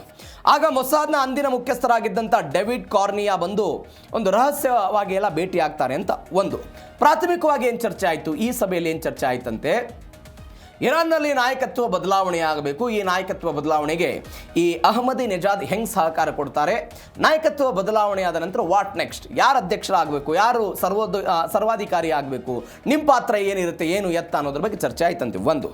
ಎರಡನೇದು, ಟರ್ಕಿಯಲ್ಲಿ ಸಭೆ ಆಗುತ್ತೆ. ಅಂದರೆ ಈ ಇರಾನಿಯನ್ನರಿಗೆ ವಿತೌಟ್ ವೀಸಾ ಹೋಗೋದಕ್ಕೆ ಪರ್ಮಿಷನ್ ಇರೋದು. ಇಲ್ಲಿ ನೋಡಿ, ಮೊಸಾದ್ನ ಮಧ್ಯಂತರಿಗಳು ಮತ್ತು ಈ ಅಹ್ಮದಿ ನೆಜಾದ್ನ ಮಧ್ಯಂತರಿಗಳು ಮಾತ್ರ ಟರ್ಕಿಯಲ್ಲಿ ನಡೆದಂಥ ಸಭೆಯಲ್ಲಿ ಭಾಗವಹಿಸ್ತಾರೆ. ಇವರು ಉಭಯವಾಗಿ ನೇರವಾಗಿ ಭೇಟಿ ಆಗಲ್ಲ. ಅಲ್ಲೆಲ್ಲೇನೇನು ಮಾತುಕತೆ ಆಗಬೇಕು ಅದಾಗಿತ್ತು. ಯುಎಇನಲ್ಲಿ ಮಾತುಕತೆ ಆಗುತ್ತೆ. ಮೂರನೇ ಹಂತದಲ್ಲಿ ಒಮಾನ್ನಲ್ಲೂ ಕೂಡ ಮಾತುಕತೆಗಳಾಗುತ್ತೆ. ನೀವು 3 ಹಂತದಲ್ಲಿ ಮಾತುಕತೆಗಳಾದಾಗಲೂ ಕೂಡ ಅದು ಕೇವಲ ನಾಯಕತ್ವ ಬದಲಾವಣೆ, ಇರಾನ್ನ ಯಾವುದ್ರ ಬಗ್ಗೆನೂ ಅಂತ ಹೇಳಲ್ಲ ಅವರು ಬಹಿರಂಗವಾಗಿ. ಅವರು ಹೇಳುವುದು ಕೇವಲ ಧಾರ್ಮಿಕ ಮತ್ತು ಶೈಕ್ಷಣಿಕ ಕಾರಣಕ್ಕಾಗಿ ಮಾತ್ರ ಈ ಸಭೆ ಆಗಿದೆ ಅಂತ ಅವರು ಹೇಳಿಕೊಳ್ಳುವ ಪ್ರಯತ್ನವನ್ನು ಮಾಡ್ತಾರೆ. ಹಾಗಾದರೆ ಯಾಕೆ ಇಸ್ರೇಲ್ ನಾಯಕತ್ವವನ್ನು ಬದಲಾವಣೆ ಮಾಡೋದಕ್ಕೆ ಹೋಗುತ್ತೆ? ಕಾರಣಗಳು ಬೇಕು. ಒಂದು, ಸಹಜವಾಗಿ ಅದರ ಅಸ್ತಿತ್ವದ ಮೇಲೆ ಧಕ್ಕೆ ಇದೆ, ಅಲ್ಲಿ ನಮಗೆ ಹೊಡೆದು ಬಿಡಬಹುದು ಎನ್ನುವಂಥ ಆತಂಕ. ನಾವೇನೋ ಅಣ್ವಸ್ತ್ರವನ್ನು ಹೊಂದಿದ್ದೀವಿ, ನಾಳೆ ಇರಾನ್ ಕೂಡ ಅಣ್ವಸ್ತ್ರವನ್ನು ಹೊಂದಿದರೆ ಆ ಅಣ್ವಸ್ತ್ರ ಹೆಜ್ಬುಲ್ಲಾದವ್ರಿಗೂ, ಹಮಾಸ್ನವ್ರಿಗೂ, ಪ್ಯಾಲೆಸ್ತೈನ್ ಅವ್ರಿಗೆ ಯಾರಿಗೋ ಸಿಕ್ಬಿಟ್ರೆ ಅದು ನನ್ನ ಮೇಲೆ ದಾಳಿ ಆಗ್ಬೋದು ಎನ್ನುವಂಥ ಆತಂಕ. ತನ್ನ ಭದ್ರತೆಯ ಕಾರಣಕ್ಕಾಗಿ ಇಂಥದ್ದೊಂದು ಪ್ರಯತ್ನವನ್ನು ಮಾಡ್ತಾ ಇದ್ದಾರೆ. ನೀವು ನೋಡಿ, ಒಂದು 1979 ನಂತರ ಒಂದು 2-3 ಬಾರಿ ಇಂಥದ್ದೊಂದು ಪ್ರಯತ್ನಗಳಾಗಿದೆ. ಈ ಕುರ್ದಿಸ್ ಬಂಡುಕೋರರು ಅಂತ 2026 ಒಂದು ಬೆಳವಣಿಗೆ ಆಯಿತು. ಈ ಕುರ್ದಿಸ್ ಬಂಡುಕೋರರ ಮುಖಾಂತರ ಇಸ್ರೇಲ್ನವರು ಏನು ಮಾಡಿದರು, ಅಲ್ಲಿ ನಾಯಕತ್ವವನ್ನು ಬದಲಾವಣೆ ಮಾಡಬೇಕು ಅಂತ ಹೊರಟಿದ್ರು. ಅಂದರೆ ಯಾರ್ಯಾರು ಇರಾನನ್ನು ದ್ವೇಷಿಸ್ತಾರೆ ಅಥವಾ ಇರಾನ್ನ ಆಂತರಿಕ ವ್ಯವಸ್ಥೆನ ದ್ವೇಷ ಮಾಡ್ತಾರೆ ಅವರ ವಿರುದ್ಧ ನಾವು ಹೋರಾಟ ಮಾಡಬೇಕು ಅಂತ ಒಂದು ವಿರೋಧಿ ಪಡೆ ಇದೆ. ಅದನ್ನು ಬಳಕೆ ಮಾಡಿಕೊಂಡು ಅಲ್ಲಿ ನಾಯಕತ್ವವನ್ನು ಬದಲಾವಣೆ ಮಾಡೋದಕ್ಕೆ ಹೊರಟಿದ್ರು. ಎರಡನೇ ಭಾಗ ಒಂದು ಪ್ರಿನ್ಸ್ ಪಹಲ್ವಿ ಅಂತ ನಾನೇನು ಹೇಳಿದೆ, ಆ ನಾಯಕನಿಗೆ ಸಪೋರ್ಟ್ ಕೊಡುವ ಮುಖಾಂತರ ಅಲ್ಲಿ ಒಂದು ಇಸ್ಲಾಮಿಕ್ ಕ್ರಾಂತಿ ಆಗೋದನ್ನು ಸ್ಟಾಪ್ ಮಾಡೋದಕ್ಕೆ ಇವರೆಲ್ಲ ಪ್ರಯತ್ನವನ್ನು ಪಟ್ಟಿದ್ರು. ಇದಕ್ಕೆ ಒನ್ಸ್ ಅಗೇನ್ ಅದು ಕಂಟಿನ್ಯೂಟಿ ಆಗ್ತಾ ಇದೆ. ಮತ್ತೊಂದು ಭಾಗ ಏನು ಅಂತ ಹೇಳಿದ್ರೆ, ಕಡುವೈರಿ ಇದೀಗ ಮೊಸಾದ್ ಮಿತ್ರನಾದರೆ ಅಂತ ನಾನು ಅವಾಗಲೇ ಹೇಳಿದೆ. ಉಭಯ ದೇಶಗಳ ನಡುವೆ ಹೇಗೆ ಕಿಡಿಕಾರ್ತಾ ಇದ್ದಂತಹ ವ್ಯಕ್ತಿ ಈತ ಅಂತ. ಯಾರು? ಈ ಅಹಮದಿ ನೆಜಾದ್. ಈತನ ಹಿಸ್ಟ್ರಿನೂ ಸ್ವಲ್ಪ ಚೆಕ್ ಮಾಡಬೇಕು. ಒಂದು ಅತ್ಯಂತ ಬಡತನ ಕುಟುಂಬದಲ್ಲಿ ಈ ವ್ಯಕ್ತಿ ಜನನ ಆಗುತ್ತೆ. ಅತ್ಯಂತ ಬಡತನ ಕುಟುಂಬದಲ್ಲಿ ಈ ವ್ಯಕ್ತಿಯ ಜನನ ಅಹಮದಿ ನೆಜಾದ್ನ ಬಡತನ ಕುಟುಂಬದಲ್ಲಿ ಆಯಿತು. ಈ ವ್ಯಕ್ತಿ ಏನು ಮಾಡಿಬಿಡ್ತಾನೆ, ಇಸ್ಲಾಮಿಕ್ ಕ್ರಾಂತಿಯ ವಿದ್ಯಾರ್ಥಿ ನಾಯಕತ್ವವನ್ನು ಪಡೆದುಕೊಳ್ತಾನೆ. ವಿದ್ಯಾರ್ಥಿ ನಾಯಕತ್ವವನ್ನು ಪಡೆದುಕೊಂಡು ಈ IRGCಯಲ್ಲಿ ಸೇರ್ಪಡೆ ಆಗ್ತಾನೆ. ಈ ಇರಾನ್ ಯುದ್ಧ ಆಯಿತು ಅಂತ ನಾನು ಹೇಳಿದ್ನಲ್ಲ, ಆ ಯುದ್ಧದಲ್ಲಿ ಸಕ್ರಿಯವಾಗಿ ಇರಾನ್ ಪರವಾಗಿ ಕೆಲಸ ಮಾಡಿದ. 2003ರಲ್ಲಿ ಟೆಹರಾನ್ನ ಮೇಯರ್ ಆಗಿ ಆಯ್ಕೆ ಆಗ್ತಾನೆ. ನಾನು ಬಡತನದಿಂದ ಮೇಲೆ ಬಂದಿದ್ದೀನಿ, ನನ್ನಂಥ ಬಡವರು ಯಾರೂ ಇಲ್ಲ, ಬಡವರ ಬಂಧು ಅಂತೆಲ್ಲ ಕರೆಯೋದಕ್ಕೆ ಶುರು ಮಾಡ್ತಾರೆ. 2003ರಲ್ಲಿ ಮೇಯರ್ ಆದ. 2005ರಲ್ಲಿ ಅಧ್ಯಕ್ಷೀಯ ಚುನಾವಣೆಯನ್ನು ಗೆದ್ದ. ಇರಾನ್ನ 6ನೇ ಅಧ್ಯಕ್ಷೆಯಾಗಿ ಈ ವ್ಯಕ್ತಿ ಕೆಲಸ ಮಾಡೋದಕ್ಕೆ ಶುರು ಮಾಡಿದರು. 2005 ಅಕ್ಟೋಬರ್ ತಿಂಗಳಲ್ಲಿ ಹೇಳ್ತಾರೆ, ಇಸ್ರೇಲ್ ಎನ್ನುವಂಥ ದಬ್ಬಾಳಿಕೆ ಆಡಳಿತ ಅದರ ಭವಿಷ್ಯವನ್ನೇ ಅಳಿಸಾಕಬೇಕು ಅಂತ. 2ನೇ ಮಹಾಯುದ್ಧದ ಹಿಟ್ಲರ್ ಯಹೂದಿಯನ್ನು ಸಾಯಿಸಿದ್ದ ಜಿಯೋನಿಸ್ಟ್ ಚಳುವಳಿ ಆಗಿತ್ತು. ಅದೆಲ್ಲವೂ ಕೂಡ ಶುದ್ಧವಾದಂತಹ ಸುಳ್ಳದು. ಇಸ್ರೇಲ್ ಅನ್ನುವಂಥದ್ದು ಒಂದು ಕೊಳೆತ ಮರ, ಅದು ಒಣಗಿದ ಮರ, ಅದು ಒಂದು ಸಣ್ಣ ಗಾಳಿ ಬಂದರೂ ಕೂಡ ಇಸ್ರೇಲ್ ಅನ್ನೋದು ಧೂಳಿಪಟ ಆಗುತ್ತೆ ಅಂತ ಯಾರು ಹೇಳಿದರು? ಇದೇ ಅಹಮದಿ ನೆಜಾದ್ ಎನ್ನುವಂಥ ಹೇಳಿಕೆಗಳನ್ನು ಕೊಟ್ಟಿದ್ದರು. ಅದಾದ ನಂತರ 2012 ಆಸುಪಾಸಿಗೆ ಒಂದು ಹೇಳಿಕೆ ಕೊಡ್ತಾರೆ, ಕ್ಯಾನ್ಸರ್ ಗಡ್ಡೆ ಅದು ಅಂತೆಲ್ಲ ಹೇಳಿದರು. ಹಾಗೆ ಹೇಳಿಕೆ ಕೊಟ್ಟಂತಹ ಈ ವ್ಯಕ್ತಿ ಹೆಂಗೆ ಬದಲಾದ? ಇಲ್ಲಿ ಖಮೇನಿ ವರ್ಸಸ್ ಈ ಅಹಮದಿ ನೆಜಾದ್ ಎನ್ನುವಂಥ ವ್ಯಕ್ತಿ ನಡುವೆ ಭಿನ್ನಾಭಿಪ್ರಾಯಗಳು ಶುರುವಾಗುತ್ತೆ. ಹೆಂಗೆ ನೋಡಿ ನೀವು, 2005ರಲ್ಲಿ ಖಮೇನಿ ಅವರು ಸಪೋರ್ಟ್ ಮಾಡ್ತಾರೆ ಈ ವ್ಯಕ್ತಿ ಅಧ್ಯಕ್ಷೀಯ ಚುನಾವಣೆಯನ್ನು ಗೆಲ್ಲಬೇಕು ಅಂತ. ಇದಾದ ನಂತರ ಒಂದು 2011ರಲ್ಲಿ ಒಂದು ಘಟನೆ ಆಗುತ್ತೆ. ಏನು ಘಟನೆ? ಅಹಮದಿ ನೆಜಾದ್ ಈ ಗುಪ್ತಚರ ಇಲಾಖೆಯ ಒಬ್ಬ ಸಚಿವನನ್ನು ಅಪಾಯಿಂಟ್ ಆಗಿರುತ್ತೆ. ಈ ಗುಪ್ತಚರ ಇಲಾಖೆಯ ಸಚಿವನನ್ನು ಅಪಾಯಿಂಟ್ ಮಾಡಿದ್ದನ್ನು ಈ ವ್ಯಕ್ತಿ ಕಿತ್ತೆಸೆದು ಬಿಡ್ತಾನೆ. ಯಾರು? ಈ ಅಹಮದಿ ನೆಜಾದ್ ಎನ್ನುವಂಥ ಈ ಅಧ್ಯಕ್ಷ ಕಿತ್ತೆಸೆದು ಬಿಟ್ಟ. ಇದು ಖಮೇನಿಯವರಿಗೆ ಸಿಟ್ಟು ಬರುತ್ತೆ. ಆ ವ್ಯಕ್ತಿಯನ್ನು ನೀವು ಮರು ನೇಮಕ ಮಾಡಬೇಕು ಅಂತ ಹೇಳ್ತಾರೆ. ಯಾರು? ಸರ್ವೋಚ್ಚ ನಾಯಕ ಅಯತುಲ್ಲಾ ಅಲಿ ಖಮೇನಿ ಆ ಸಚಿವನನ್ನು ಆ ಸಂಪುಟ ದರ್ಜೆಗೆ ನೀವು ಮರು ನೇಮಕ ಮಾಡಬೇಕು ಅಂತ ಆದೇಶ ಕೊಡ್ತಾರೆ. ಆಗಲ್ಲ ನನ್ನ ಕಡೆಯಿಂದ. ಕೇವಲ 11 ದಿನಗಳ ಕಾಲ ಈ ಅಹಮದಿ ನೆಜಾದ್ ಎನ್ನುವಂಥ ವ್ಯಕ್ತಿ ಸ್ವತಃ ದೇಶದ ಸರ್ವೋಚ್ಚ ನಾಯಕರ ವಿರುದ್ಧ ಪ್ರತಿಭಟನೆ ಮಾಡ್ತಾರೆ. ಸರ್ಕಾರಿ ಕಚೇರಿಗೆ ಬರಲ್ಲ, ಯಾವುದೇ ಸಭೆಗಳಲ್ಲಿ ಭಾಗವಹಿಸಲ್ಲ, ದೇಶದ ಆಗುಹೋಗುಗಳ ಬಗ್ಗೆ ಆಲೋಚನೆ ಮಾಡಲ್ಲ, ಎಲ್ಲದರಿಂದ ದೂರ ಇದ್ದು ಪ್ರತಿಭಟನೆ ಮಾಡ್ತಾರೆ. ಅನೇಕ ಜನ ತಜ್ಞರು ಹೇಳ್ತಾರೆ, ಇರಾನ್ನ ಒಟ್ಟಾರೆ ರಾಜಕೀಯ ಇತಿಹಾಸದಲ್ಲಿ ಆ ದೇಶದ ಸರ್ವೋಚ್ಚ ನಾಯಕರ ವಿರುದ್ಧ ಸಿಡಿದೆದ್ದಿದ್ದಂತಹ ಒಬ್ಬರೇ ಒಬ್ಬರು ಅಧ್ಯಕ್ಷರು ಯಾರಾಗಿದ್ರು ಅಂತ ಹೇಳಿದ್ರೆ ಅದು ಅಹಮದಿ ನೆಜಾದ್ ಅಂತ. ಅಹಮದಿ ನೆಜಾದ್ ಆ ಪರಿಪ್ರಮಾಣದಲ್ಲಿ ಸಿಡಿದೇಳುವ ಪ್ರಯತ್ನ ಆಯಿತು. ಆವಾಗ ಏನಾಯಿತು ಅಂತ ಹೇಳಿದ್ರೆ ಎಲ್ಲ ಬದಲಾವಣೆ ಶುರುವಾಗಿ ಖಮೇನಿ ವರ್ಸಸ್ ಮೊಹಮ್ಮದ್ ನೆಜಾದ್ನ ನಡುವೆ ಭಿನ್ನಾಭಿಪ್ರಾಯಗಳು ಬಂತು. 2017ರಲ್ಲಿ ಮೊಹಮ್ಮದ್ ನೆಜಾದ್ ಒನ್ಸ್ ಅಗೇನ್ ಚುನಾವಣೆಗೆ ಹೋಗ್ತಿರ್ತಾರೆ. ಬೇಡ, ನಿನ್ನಿಂದ ಚುನಾವಣೆ ಬೇಡ ಅಂತ ಹೇಳಿದಾಗ ಅಲ್ಲಿಂದ ಶುರುವಾದಂಥ ಈ ಎಲ್ಲ ಒಟ್ಟಾರೆ ಪ್ರಯಾಣ ಇದೀಗ ಇಸ್ರೇಲ್ನ ಮೇಲೆ ಪ್ರೀತಿ ಬರುವಂತೆ ಆಗೋದಕ್ಕೆಲ್ಲ ಕಾರಣ ಆಗ್ತಾ ಇದೆ. ಇದು ಒಂದು ಬೆಳವಣಿಗೆ. ರಹಸ್ಯವಾಗಿ ತಪ್ಪಿಸಿಕೊಂಡಿದ್ದ ಅಹಮದಿ ನೆಜಾದ್ ಏನು ಡೀಟೇಲ್ಸ್, 2ನೇ ಸ್ಟೋರಿ ನೋಡೋಣ ಈಗ. ಏನು ಅಹಮದಿ ನೆಜಾದ್ ರಹಸ್ಯವಾಗಿ ಹೆಂಗೆ? ಫೆಬ್ರವರಿ 28ನೇ ತಾರೀಕಿಗೆ ದಾಳಿ ಆಯಿತು. ಫೆಬ್ರವರಿ 28ನೇ ತಾರೀಕಿಗೆ ದಾಳಿಯಾದಾಗ ಈ ಅಹಮದಿ ನೆಜಾದ್ ನಿವಾಸದ ಬಳಿಯೂ ಕೂಡ ಇಸ್ರೇಲ್ನಿಂದ ದಾಳಿ ಆಯಿತು, ವೈಮಾನಿಕ ದಾಳಿಯ ಬೆನ್ನಲ್ಲೇ ಮೊಸಾದ್ ಏಜೆಂಟರು ಚಲಾಯಿಸ್ತಾ ಇದ್ದಂಥ ಕಪ್ಪು ಕಾರ್ನಲ್ಲೆಲ್ಲ ಈ ವ್ಯಕ್ತಿ ಕಾಣಿಸಿಕೊಂಡಿದ್ದನ್ನು ನಾವೆಲ್ಲ ನೋಡಿದ್ದೀವಿ. ಅಂದರೆ ಅವರೆಲ್ಲ ಹೇಳ್ತಾರೆ ಅಲ್ಲೆಲ್ಲ ಕಾಣಿಸಿಕೊಂಡ್ರು. ಅದಾದ ನಂತರ ಒಂದು ಬೆಳವಣಿಗೆಗಳೆಲ್ಲ ಆಯ್ತಲ್ಲಿ.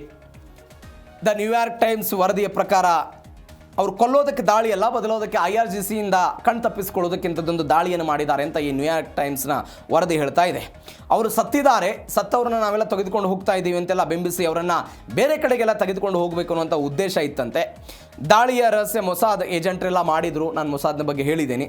ಮೊಸಾದ್ ಏಜೆಂಟ್ರು ಅಹಮದಿ ನೆಜಾದ್ ಕುರಿತಂತೆ ಎಲ್ಲ ಒಂದು ಪಿಯಾಗೋ ಎನ್ನುವಂಥ ಒಂದು ಕಾರ್ ಅಂತೆ, ಆ ಕಾರ್ನಲ್ಲೆಲ್ಲ ಕೂರಿಸ್ಕೊಂಡು ಹೋದ್ರಂತೆ. ಇದೇ ದಿನ ಇಸ್ರೇಲ್ನ ದಾಳಿಯಲ್ಲಿ ಅಯತುಲ್ಲಾ ಖಮೇನಿ ಮೃತಪಟ್ಟರು. ಇಲ್ಲೊಂದು ಟ್ವಿಸ್ಟ್ ಆಗುತ್ತೆ. ಈ ಮೊಸಾದ್ ಏಜೆಂಟ್ರು ಈ ವ್ಯಕ್ತಿನ ಕರೆದುಕೊಂಡು ಹೋಗ್ತಾರೆ. ಅಹ್ಮದಿನೆಜಾದ್ನನ್ನು ಕರೆದುಕೊಂಡು ಹೋದರು. ಒಂದು ಭೂಗತ ಪ್ರದೇಶ, ಅದು ಯಾರೂ ಕೂಡ ಇರಲಿಲ್ಲ. ಕರ್ಕೊಂಡು ಹೋದಂತಹ ಸಮಯದಲ್ಲಿ ಆ ವ್ಯಕ್ತಿನ ಕೇಳ್ತಾರಂತೆ, ಇಲ್ಲ ಅಯತಲ್ಲಾ ಅಲಿ ಖಮೇನಿಯನ್ನು ಹೊಡೆದು ಉಳಿಸಿದ್ದೀವಿ, ನಿಮ್ಮನ್ನು ಇದೀಗ ಇರಾನ್ನ ಸರ್ವೋಚ್ಚ ನಾಯಕನನ್ನಾಗಿ ನೀವು ಘೋಷಣೆ ಮಾಡಬೇಕು ಅಂತ ಯಾರು ಕೇಳ್ತಾರೆ? ಮೊಸಾದ್ನವ್ರು ಕೇಳ್ಕೊಳ್ತಾರೆ. ಈ ವ್ಯಕ್ತಿ ಆಗಲ್ಲ, ನನ್ನ ಕಡೆಯಿಂದ ನಾನು ದೇಶದ್ರೋಹ ಪಟ್ಟ ಕಟ್ಕೊಂಡ್ಬಿಡ್ತೇನೆ, ಬೇರೆ ಬೇರೆ ಏನೋ ಸಮಸ್ಯೆ ಆಗ್ಬೋದು ಅಂತೇಳಿ ಅವರಿಗೂ ಕೂಡ ಕಣ್ಣಿಗೆ ಬೀಳದಂತೆ ಈ ವ್ಯಕ್ತಿ ತಪ್ಪಿಸಿಕೊಂಡು ಬಂದ ಅಂತ ಈ ನ್ಯೂಯಾರ್ಕ್ ಟೈಮ್ಸ್ನಲ್ಲಿ ಹೇಳಿರುವಂಥ ವರದಿ. ಹೀಗಾಗಿ ಈ ವರದಿ ಬಗ್ಗೆ ಈ ಮೊಹಮ್ಮದ್ ನೆಜಾದ್ನ ಆಫೀಸ್ನವ್ರು ಏನೋ ಸ್ಪಷ್ಟನೆ ಕೊಟ್ಟಿದ್ದಾರೆ. ಅಂಥದ್ದು ಯಾವುದು ಬೆಳವಣಿಗೆ ಆಗಿಲ್ಲ, ಅದೊಂದು ಸುಳ್ಳು ಅಂತ ಹೇಳಿದ್ದಾರೆ. ಆ ವಿಚಾರ ಬೇರೆ. ಮತ್ತೊಂದು ಬೆಳವಣಿಗೆ ಏನು ಅಂತ ಹೇಳಿದ್ರೆ, ಮಾಜಿ ಅಧ್ಯಕ್ಷನಿಗೆ ಇದೀಗ ಮನೆಯೇ ಜೈಲಾಗ್ಬಿಟ್ಟಿದೆ. IRGC ಅವರೆಲ್ಲ ಆಗಿರೋ ಬೆಳವಣಿಗೆಯನ್ನು ಪತ್ತೆ ಹಚ್ಚಿದ್ರು. ಏನೇನಾಯಿತು, ಏನು ಎತ್ತ ಅನ್ನೋದ್ರ ಬಗ್ಗೆ ಎಲ್ಲವೂ ಕೂಡ ಪತ್ತೆ ಹಚ್ಚಿ ಆ ವ್ಯಕ್ತಿಯನ್ನು ಇದೀಗ ಗೃಹ ಬಂಧನಕ್ಕೆ ದೂಡ್ಬಿಟ್ಟಿದ್ದಾರೆ. ಆತನನ್ನು ಕಾಲ್ ಹಿಸ್ಟ್ರಿ ಚೆಕ್ ಆಯಿತು. ಅದಾದ ನಂತರ ಎಲ್ಲ ಡಿಟೆಕ್ಟರ್ಗಳ ಮುಖಾಂತರ ಚೆಕ್ ಮಾಡೋ ಪ್ರಯತ್ನವನ್ನು ಮಾಡಿದರು. ಯಾರ್ಯಾರ ಜೊತೆ ಕಾಂಟ್ಯಾಕ್ಟು, ಮೊಸಾದ್ನವ್ರ ಜೊತೆ ಹೆಂಗಿತ್ತು, ಏನು ಎತ್ತ ಅನ್ನೋದ್ರ ಬಗ್ಗೆ ಎಲ್ಲವನ್ನೂ ಕೂಡ ಮಾಹಿತಿ ಕಲೆ ಹಾಕೋ ಪ್ರಯತ್ನವನ್ನು ಮಾಡಿದರು. ಈಗ ಮಾಹಿತಿಯ ಪ್ರಕಾರ ಈ ವ್ಯಕ್ತಿಯನ್ನು ಜೈಲಿಗೆ ಕಳಿಸೋದು, ಮನೆಯನ್ನೇ ಸಂಪೂರ್ಣವಾಗಿ ಜೈಲು ಮಾಡೋ ಪ್ರಯತ್ನವನ್ನು ಮಾಡ್ತಾ ಇದ್ದಾರೆ. ಇಂಟೆಲಿಜೆನ್ಸ್ ತಪಾಸಣೆ ಆಯಿತು ಈ ವ್ಯಕ್ತಿಯ ನಂತರ. ಸಾರ್ವಜನಿಕವಾಗಿ ಕಾಣಿಸಿಕೊಳ್ಳುವಂತೆ ಎಚ್ಚರಿಕೆಯನ್ನು ಕೊಟ್ಟಿದ್ದಾರೆ. ಇವರ ಮನೆಗೂ ಕೂಡ ಯಾರು ಹೋಗಬಾರದು ಅಂತ ದಿಗ್ಬಂಧನವನ್ನು ಹೇರಲಾಗಿದೆ. ಅಹ್ಮದಿನೆಜಾದ್ ಕಚೇರಿಯ ನಿರಾಕರಣೆ ಅಂತ ಸುಳ್ಳು ಹೇಳಿದ್ದನ್ನು ನಾವು ನೋಡಿದ್ದೀವಿ. ಗೃಹ ಬಂಧನ ಕಠಿಣ, ನೀವು ಇಂಟರ್ನೆಟ್ ಇಲ್ಲ, ದೂರವಾಣಿ ಇಲ್ಲ, ಸಂವಹನ ಮಾಧ್ಯಮಗಳಲ್ಲಿ ಯಾವುದೂ ಕೂಡ ಇಲ್ಲ. ಅಂದರೆ ಇವರು ಆಂತರಿಕವಾಗಿ ಶುದ್ಧೀಕರಣ ಮಾಡೋ ಪ್ರಯತ್ನವನ್ನು ಮಾಡ್ತಾ ಇದ್ದಾರೆ. ಅಂದರೆ ದೇಶದ ಮಾಜಿ ಅಧ್ಯಕ್ಷರೊಬ್ಬರು ಈ ರೀತಿಯಾಗಿ ಶತ್ರು ದೇಶಕ್ಕೆ ಸಹಾಯ ಮಾಡಿದಂಥ ಉದಾಹರಣೆ ಇರಲಿಲ್ಲ, ಈ ವ್ಯಕ್ತಿ ಮಾಡಿದ್ದಾರೆ ಎನ್ನುವಂಥ ಲೆಕ್ಕ. ನೋಡಿ, ಈ ಮೊಸಾದಿಗೆ ಸ್ವಲ್ಪ ಇದನ್ನು ಕನೆಕ್ಟ್ ಮಾಡೋಣ. ಮೊಸಾದ್ನಲ್ಲಿ ಒಂದು ಪಡೆ ಇದೆ, ಸೋಮೆಟ್ ಅಂತ ಕರೀತಾರೆ. ಸೋಮೆಟ್ ಅಂತ ಒಂದು ಪಡೆ ಇದೆ. ಆ ಸೋಮೆಟ್ನ ಕೆಲಸ ಏನು ಅಂತ ಹೇಳಿದರೆ, ಅವರು ಮೈಸ್ ಅಂತ ಕರೀತಾರೆ, MICE 4 ತಂತ್ರವನ್ನು ಬಯಸ್ತಾರೆ. ಅಂತ ಹೇಳಿದರೆ ಮನಿ, ಹಣ ನೀಡಿ ಏನಾದರೂ ನಮಗೆ ಸಿಗುತ್ತೆ, ವ್ಯವಸ್ಥೆಗಳು ಸಿಗುತ್ತೆ ಆ ದೇಶದ ವಿರುದ್ಧ ಅಂತ ಹೇಳಿದರೆ ಅದನ್ನು ಬಳಕೆ ಮಾಡ್ಕೊಂಡು ಹಣವನ್ನು ಕೊಡ್ತಾರೆ. ಒಂದು. ಎರಡನೇದು ಐಡಿಯಾಲಜಿ. ಆ ದೇಶದ ಐಡಿಯಾಲಜಿಯ ವಿರುದ್ಧ, ತತ್ವ ಸಿದ್ಧಾಂತಗಳ ವಿರುದ್ಧ ಯಾರದ್ದೋ ತಲೆ ಓಡಿಸ್ತಾ ಇದ್ದಾರೆ, ಅವರನ್ನು ಏನಾದರೂ ಬಳಕೆ ಮಾಡಿಕೊಂಡು ಆ ದೇಶದಲ್ಲಿ ಒಂದು ದಾಳಿ ಮಾಡೋದಕ್ಕೆ ಸಾಧ್ಯ ಇದೆಯಾ, ಅದನ್ನು ಬಳಕೆ ಮಾಡ್ಕೊಳ್ತಾರೆ. ಮೂರನೇದ್ದು ಕಾಂಪ್ರಮೈಸ್. ಆ ದೇಶದಲ್ಲಿ ಕಾಂಪ್ರಮೈಸ್ ಮಾಡಿಕೊಂಡು ಮೊಸಾದ್ಗೆ ಯಾರು ಸಹಾಯ ಮಾಡೋದಕ್ಕೆಲ್ಲ ಬರ್ತಿರ್ತಾರಲ್ಲ ಅವರನ್ನು ಬಳಕೆ ಮಾಡ್ಕೊಂಡು ದಾಳಿ ಮಾಡೋ ಪ್ರಯತ್ನ. ನಾಲ್ಕನೇದ್ದು ಇಗೋ ಅಂತ ಕರೀತಾರೆ ಅವರು. ಆ ಇಗೋದಲ್ಲಿ ಏನಾಗುತ್ತೆ ಅಂತ ಹೇಳಿದ್ರೆ, ಆ ದೇಶದ ವ್ಯವಸ್ಥೆಯ ವಿರುದ್ಧ ಹತಾಶರಾದಂತಹ ವ್ಯಕ್ತಿಗಳನ್ನು ಗುರಿಯಾಗಿಸಿಕೊಂಡು ಅದನ್ನು ಬಳಕೆ ಮಾಡಿಕೊಳ್ಳುವಂತಹ ಪ್ರಯತ್ನ. ಅಂದರೆ ಮೊಸಾದ್ ಈ 4 ವ್ಯವಸ್ಥೆಗಳ ಮುಖಾಂತರ ಈ ವ್ಯಕ್ತಿಯನ್ನು ಬಳಕೆ ಮಾಡಿಕೊಂಡಿತ್ತು ಅನ್ನುವಂತಹ ಮಾಹಿತಿ ದಿ ನ್ಯೂಯಾರ್ಕ್ ಟೈಮ್ಸ್ನ ವರದಿಯಿಂದ ಬರ್ತಾ ಇದೆ. ದಿ ನ್ಯೂಯಾರ್ಕ್ ಟೈಮ್ಸ್ನ ವರದಿಯಿಂದ ಬರುವ ಮುಖಾಂತರ ಇದೀಗ ಅವ್ರು ಏನು ಮಾಡ್ತಾ ಇದ್ದಾರೆ, ನಮ್ಮವರೇ ಸಪೋರ್ಟ್ ಮಾಡಿದ್ದಾರೆ ಅಂತ ಒಂದು ಆಂತರಿಕ ಶುದ್ಧೀಕರಣ ಮಾಡ್ಕೊಳ್ಳೋದಕ್ಕೆ ಹೋಗ್ತಾ ಇದ್ದಾರೆ. ಇದು ಒಂದು ಬೆಳವಣಿಗೆ. ಮತ್ತೊಂದು ಕಡೆ ನ್ಯೂಯಾರ್ಕ್ನಲ್ಲಿ ಬೆಂಜಮಿನ್ ನೆತನ್ಯಾಹುಗೆ ಬಂಧನದ ಭೀತಿ ಕಾಡ್ತಾ ಇದೆ ಅನ್ನುವಂಥ ಸುದ್ದಿ ಬರ್ತಾ ಇದೆ. ನಮಗೆಲ್ಲ ಗೊತ್ತಿದೆ, ಹಮಾಸ್ನವರು ದಾಳಿ ಮಾಡಿದ್ರು. ಆ ದಾಳಿಯ ನಂತರ ಇಸ್ರೇಲ್ ಕೂಡ ಅವರಿಗೆ ದೊಡ್ಡ ಮಟ್ಟದ ಹೊಡೆತವನ್ನು ಕೊಟ್ಟಿದ್ದು ನೋಡಿದ್ವಿ. ಇತ್ತೀಚೆಗೆ ನ್ಯೂಯಾರ್ಕ್ನ, ಅಂದರೆ ಕಳೆದ ನವೆಂಬರ್ ತಿಂಗಳಲ್ಲಿ ನ್ಯೂಯಾರ್ಕ್ನ ಮೇಯರ್ ಆಗಿ ಮಮ್ದಾನಿ ಆಯ್ಕೆಯಾಗಿದ್ದನ್ನು ನೋಡಿದ್ದೀವಿ. ಆ ವ್ಯಕ್ತಿ ಅಧಿಕಾರಕ್ಕೆ ಬರೋದಕ್ಕಿಂತ ಮೊದಲೇ ಒಂದು ಹೇಳಿಕೆಯನ್ನು ಕೊಟ್ಟಿದ್ದರು. ಬೆಂಜಮಿನ್ ನೆತನ್ಯಾಹು ಇಲ್ಲಿಗೆ ಬಂದರೆ ನಾವು ಅವರನ್ನು ಬಂಧಿಸ್ತೀವಿ ಅಂತ ಅವರೆಲ್ಲ ಹೇಳಿದರು. ಇದೀಗ 2026 ಸೆಪ್ಟೆಂಬರ್ನಲ್ಲಿ ವಿಶ್ವಸಂಸ್ಥೆಯ ಸಾಮಾನ್ಯ ಸಭೆ ಇದೆ, ಅಲ್ಲೆಲ್ಲ ಹೋಗ್ಬೋದು ನೆತನ್ಯಾಹು ಅಂತ. ಈ ಗಾಜಾ ಪಟ್ಟಿಯ ಮೇಲೆ ಅಕ್ಟೋಬರ್ 7, 2023 ದಾಳಿ ಆಯ್ತಲ್ಲ, ಹಮಾಸ್ ಉಗ್ರರೆಲ್ಲ ದಾಳಿ ನಡೆಸಿದ್ರು. ಅದಾದನ್ನು ಇಸ್ರೇಲ್ನವರು ದೊಡ್ಡ ಮಟ್ಟದ ಬೃಹತ್ ಮಿಲಿಟರಿ ಕಾರ್ಯಾಚರಣೆಯೆಲ್ಲ ಮಾಡಿದರು. ಈ ಕಾರ್ಯಾಚರಣೆಯ ಸಮಯದಲ್ಲಿ ಇಸ್ರೇಲಿ ಪಡೆಗಳು ಅಂತಾರಾಷ್ಟ್ರೀಯ ಮಾನವೀಯತೆಯನ್ನೆಲ್ಲ ಮೀರಿಬಿಟ್ಟಿದ್ದಾರೆ. ಯಾರೋ ಹಸಿವಿನಿಂದ ಬಳಲ್ತಾ ಇದ್ರು, ಅವರಿಗೆ ಆಹಾರ ಸಿಗ್ತಾ ಇತ್ತು, ಅವರನ್ನು ಗುರಿಯಾಗಿಸಿಕೊಂಡು ದಾಳಿ ಮಾಡಿದರು. ಒಂದು. ಎರಡನೇದು, ನಾಗರಿಕರನ್ನು ಗುರಿಯಾಗಿಸಿಕೊಂಡು ದಾಳಿ ಮಾಡಿದ್ದಾರೆ. ಇವತ್ತೆಂಗೆ ಕ್ಯಾನ್ಸರ್ ಹಾಸ್ಪಿಟಲ್ ಮೇಲೆ ಅಮೆರಿಕ ಪಡೆಗಳು ದಾಳಿಯಾದಾಗ ಇರಾನ್ ಅವರು ಹೇಳ್ತಿದ್ದಾರಲ್ಲ, ಇದು ಅಮಾನವೀಯ ಯುದ್ಧ, ಮಾನವೀಯತೆಯನ್ನು ಮರೆತು ಬಿಟ್ಟಿದ್ದಾರೆ ಅಂತ ಹೇಳ್ತಿದ್ದಾರಲ್ವ, ಅದೇ ವಾದವನ್ನು ಅವರು ಇಟ್ಕೊಂಡಿದ್ರು. ಮಾನವ ಹಕ್ಕುಗಳನ್ನು ಗಾಜಾ ಪಟ್ಟಿಯಲ್ಲಿ ದಮನ ಮಾಡೋ ಪ್ರಯತ್ನವನ್ನು ಇಸ್ರೇಲ್ ಅವರು ಮಾಡಿದ್ದಾರೆ ಅನ್ನುವಂಥ ಕಾರಣಕ್ಕಾಗಿ ಬೆಂಜಮಿನ್ ನೆತನ್ಯಾಹು ಅವರ ವಿರುದ್ಧ ಅಂತಾರಾಷ್ಟ್ರೀಯ ಕ್ರಿಮಿನಲ್ ನ್ಯಾಯಾಲಯದಲ್ಲಿ ಒಂದು ಬಂಧನದ ಒಂದು ವಾರಂಟನ್ನು ಕೂಡ ಹೊರಸಲಾಗಿದೆ. ಹೀಗಾಗಿ ಅದನ್ನು ಮಾಡಬಹುದು ಎನ್ನುವಂಥ ಲೆಕ್ಕಾಚಾರವನ್ನು ನ್ಯೂಯಾರ್ಕ್ನ ಮೇಯರ್ ಮಮ್ದಾನಿ ಅವರು ಕೊಡುವಂಥ ಪ್ರಯತ್ನವನ್ನು ಮಾಡಿದ್ದಾರೆ. ಆದರೆ ಅಮೆರಿಕ ಇದರ ವಿರುದ್ಧ ಕಿಡಿಕಾರಿದೆ. ಯಾವ ಕಾರಣಕ್ಕಾಗಿಯೂ ಕೂಡ ಅವನನ್ನು ಬಂಧಿಸೋದಕ್ಕೆ ಸಾಧ್ಯ ಇಲ್ಲ, ಅಂಥದ್ದು ಅವಕಾಶನೇ ಇಲ್ಲ ಅಂತ ಅವ್ರು ಹೇಳೋ ಪ್ರಯತ್ನವನ್ನು ಮಾಡ್ತಿದ್ದಾರೆ. ಹೀಗಾಗಿ ಆ ಕತೆ ಏನಾಗುತ್ತೆ ನೋಡೋಣ. ಕಳೆದ 5-6 ವರ್ಷಗಳಿಂದ ಹೆಚ್ಚು ಕಡಿಮೆ ರಷ್ಯಾ ಉಕ್ರೇನ್ ಆಯಿತು, ಇಸ್ರೇಲ್ ಹಮಾಸ್ ನಡುವೆ ಆದಂತಹ ಬೆಳವಣಿಗೆ, ಅದಾದ ನಂತರ ಇದೀಗ ವೆನಿಜುವೆಲಾ ಅಮೆರಿಕಾದ ನಡುವೆ ಆದಂತಹ ಬೆಳವಣಿಗೆ, ಭಾರತ ಪಾಕಿಸ್ತಾನದ ನಡುವೆ ಆದಂತಹ ಬೆಳವಣಿಗೆ, ಇದೀಗ ಇರಾನ್ ಮತ್ತು ಅಮೆರಿಕಾದ ನಡುವೆ ಆಗ್ತಾ ಇರುವಂಥ ಬೆಳವಣಿಗೆ. ಇದರ ಒಟ್ಟಾರೆ ಅರ್ಥ ಏನು ಅಂತ ಹೇಳಿದರೆ, ಜಾಗತಿಕ ಮಾರುಕಟ್ಟೆ ಸದ್ಯ ತಲ್ಲಣದಲ್ಲಿದೆ. ಅದರಲ್ಲೂ ವಿಶೇಷವಾಗಿ ತೈಲ ಮಾರುಕಟ್ಟೆ ಅಕ್ಷರಶಃ ಏರುಗತಿಯನ್ನು ಪಡೆದುಕೊಂಡು ತೈಲದ ಮಾರುಕಟ್ಟೆಯಲ್ಲಿ ತೈಲದ ಬೆಲೆ ಏರಿಕೆ ಆಗ್ತಾ ಇರೋದನ್ನು ನೋಡ್ತಾ ಇದ್ದೀವಿ. ಒಂದು ಕಡೆ ತೈಲವೇ ಸಿಗ್ತಾ ಇಲ್ಲ ಅನ್ನುವ ಕಾರಣಕ್ಕಾಗಿ ಪಕ್ಕದ ಪಾಕಿಸ್ತಾನ ಯಾವ ಪರಿಪ್ರಮಾಣದಲ್ಲಿ ಸಮಸ್ಯೆಯನ್ನು ಅನುಭವಿಸ್ತಾ ಇದ್ದೀವಿ ಅನ್ನೋದು ಕೂಡ ನೋಡಿದ್ವಿ. ಇವೆಲ್ಲದರ ನಡುವೆ ಯುದ್ಧದ ಕಾರಣಕ್ಕಾಗಿ ಪೆಟ್ರೋಲ್ ಮತ್ತು ಡೀಸೆಲ್ ದರವನ್ನು ಕೆಲ ದಿನಗಳ ಕಾಲ ಏರಿಕೆ ಮಾಡದೆ ಒಂದು ರಿಯಾಯಿತಿ ದರದಲ್ಲಿ ಭಾರತ ಸರ್ಕಾರ ದೇಶದ ಜನರಿಗೂ ಕೂಡ ಕೊಡ್ತು. ಅದು ಟೀಕೆ ಟಿಪ್ಪಣಿಗೆ ಗುರಿಯಾಗಿದ್ದನ್ನು ನಾವೆಲ್ಲ ನೋಡ್ತೀವಿ. ಆ ಮಾತು ಬೇರೆ, ಅದೇ ರಾಜಕಾರಣ ಬೇರೆ ಇರಲಿ. ಆದರೆ ಈ ಮಧ್ಯಪ್ರಾಚ್ಯದ ಸಂದಿಗ್ಧತೆಯ ಪರಿಸ್ಥಿತಿಯನ್ನು ವರವಾಗಿ ತೆಗೆದುಕೊಂಡಿರುವಂತಹ ಭಾರತ ತನ್ನ ದೇಶದ ಜನರಿಗೆ ತೈಲವನ್ನು ಮಾತ್ರ ಕೊಡದೆ ಯುರೋಪಿಯನ್ ಕಂಟ್ರಿಗಳಿಗೂ ಕೂಡ ಆಫ್ರಿಕನ್ ಕಂಟ್ರಿಗಳಿಗೂ ಕೂಡ ಇದೀಗ ತೈಲವನ್ನು ಪೂರೈಕೆ ಮಾಡ್ತಾ ಇದೆ. 41 ದೇಶಗಳಿಂದ ನಾವು ಕಚ್ಚಾ ತೈಲವನ್ನು ತೆಗೆದುಕೊಂಡು ಬರ್ತೀವಿ. ರಷ್ಯಾದಿಂದ ಅತಿ ಹೆಚ್ಚು ಕಚ್ಚಾ ತೈಲವನ್ನು ತೆಗೆದುಕೊಂಡು ಬರ್ತೀವಿ. ಇದೀಗ ಅದನ್ನು ಶುದ್ಧೀಕರಣ ಮಾಡುವ ಮುಖಾಂತರ ಬೇರೆ ದೇಶದವರಿಗೆ ಕೊಡುವಂಥ ಪ್ರಯತ್ನವನ್ನು ಮಾಡ್ತಾ ಇದ್ದೀವಿ. ನಮಗೆ ಜಸ್ಟ್ ಇನ್ಫಾರ್ಮೇಷನ್ ಶೇಕ್ 1999ಕ್ಕಿಂತ ಮೊದಲು ಭಾರತ ತನ್ನ ಶುದ್ಧೀಕರಣದ ತೈಲಕ್ಕಾಗಿ ಬೇರೆ ಬೇರೆ ದೇಶಗಳ ಮೇಲೆ ಡಿಪೆಂಡೆನ್ಸಿ ಇತ್ತು. ಕಳೆದ 26 ವರ್ಷಗಳಲ್ಲಿ ಇಂಥದ್ದೊಂದು ಬದಲಾವಣೆ ಭಾರತಕ್ಕಾಗಿದೆ. ಹಾಗಾದರೆ ಏನಾಯಿತು? ಯಾವ್ಯಾವ ದೇಶಗಳಿಗೆ ನಾವು ತೈಲವನ್ನು ರಫ್ತು ಮಾಡ್ತಾ ಇದ್ದೀವಿ? ಏನಾಗ್ತಾ ಇದೆ? ಏನು ಎತ್ತ? ಎಲ್ಲದರ ಬಗ್ಗೆಯೂ ಕೂಡ ಭಾರತೀಯ ತೈಲ ಮಾರುಕಟ್ಟೆಯ ಬಗ್ಗೆ 3ನೇ ಸ್ಟೋರಿ ನೋಡ್ತಾ ಹೋಗೋಣ. ಭಾರತದ ತಂತ್ರ ಅಗ್ಗದ ತೈಲ ಭರ್ಜರಿ ಲಾಭ. ನಾವು ಅನೇಕ ಬಾರಿ ಹೇಳಿದ್ದೀವಿ, ಯುರೋಪಿಯನ್ ಯೂನಿಯನ್ ಮತ್ತು ಅಮೆರಿಕ ಸೇರಿಕೊಂಡು ರಷ್ಯಾ ಉಕ್ರೇನ್ ಯುದ್ಧ ಆದ ನಂತರ ಅವರ ಜೊತೆಗೆ ವ್ಯಾಪಾರ ವಹಿವಾಟು ಮಾಡಬಾರ್ದು ಅನ್ನೋ ಕಾರಣಕ್ಕಾಗಿ ಆರ್ಥಿಕ ದಿಗ್ಬಂಧನಗಳನ್ನು ಅವ್ರ ಮೇಲೆ ಹೇರಿದರು. $60 ಕಚ್ಚಾ ತೈಲದ ದರ ಏರಿಕೆ ಆಗಬಾರ್ದಂತನೂ ಕೂಡ ನಿಯಮಗಳನ್ನು ವಿಧಿಸಲಾಯಿತು. ಎಲ್ಲ ನಿರ್ಬಂಧಗಳ ನಡುವೆಯೂ ಕೂಡ ಭಾರತದ ಪ್ರಧಾನಿ ತೈಲವನ್ನು ಖರೀದಿ ಮಾಡಿದರು ರಷ್ಯಾದಿಂದ. ರಿಯಾಯಿತಿ ದರದ ತೈಲವನ್ನು ಸಂಸ್ಕರಣೆ ಮಾಡಿ ಯುರೋಪ್ ಮತ್ತು ಅಮೆರಿಕಾಗೆಲ್ಲ ಕಳಿಸ್ತಾ ಇರೋದನ್ನು ನೋಡ್ತಾ ಇದ್ದೀವಿ. $60 ಬೆಲೆಯನ್ನು ಅವರಿಗೆಲ್ಲ ನಿಗದಿ ಮಾಡಲಾಯಿತು. ಜಾಗತಿಕವಾದಂತಹ ಎಲ್ಲ ಬೆಳವಣಿಗೆಗೂ ಕೂಡ ಭಾರತ ಮಣಿಲಿಲ್ಲ. ತನ್ನ ಭದ್ರತೆಗಾಗಿ ಇದನ್ನೆಲ್ಲವನ್ನು ಕೂಡ ಮಾಡ್ತಾ ಇದ್ದೀವಿ ಅಂತೆಲ್ಲ ಹೇಳಿದರು.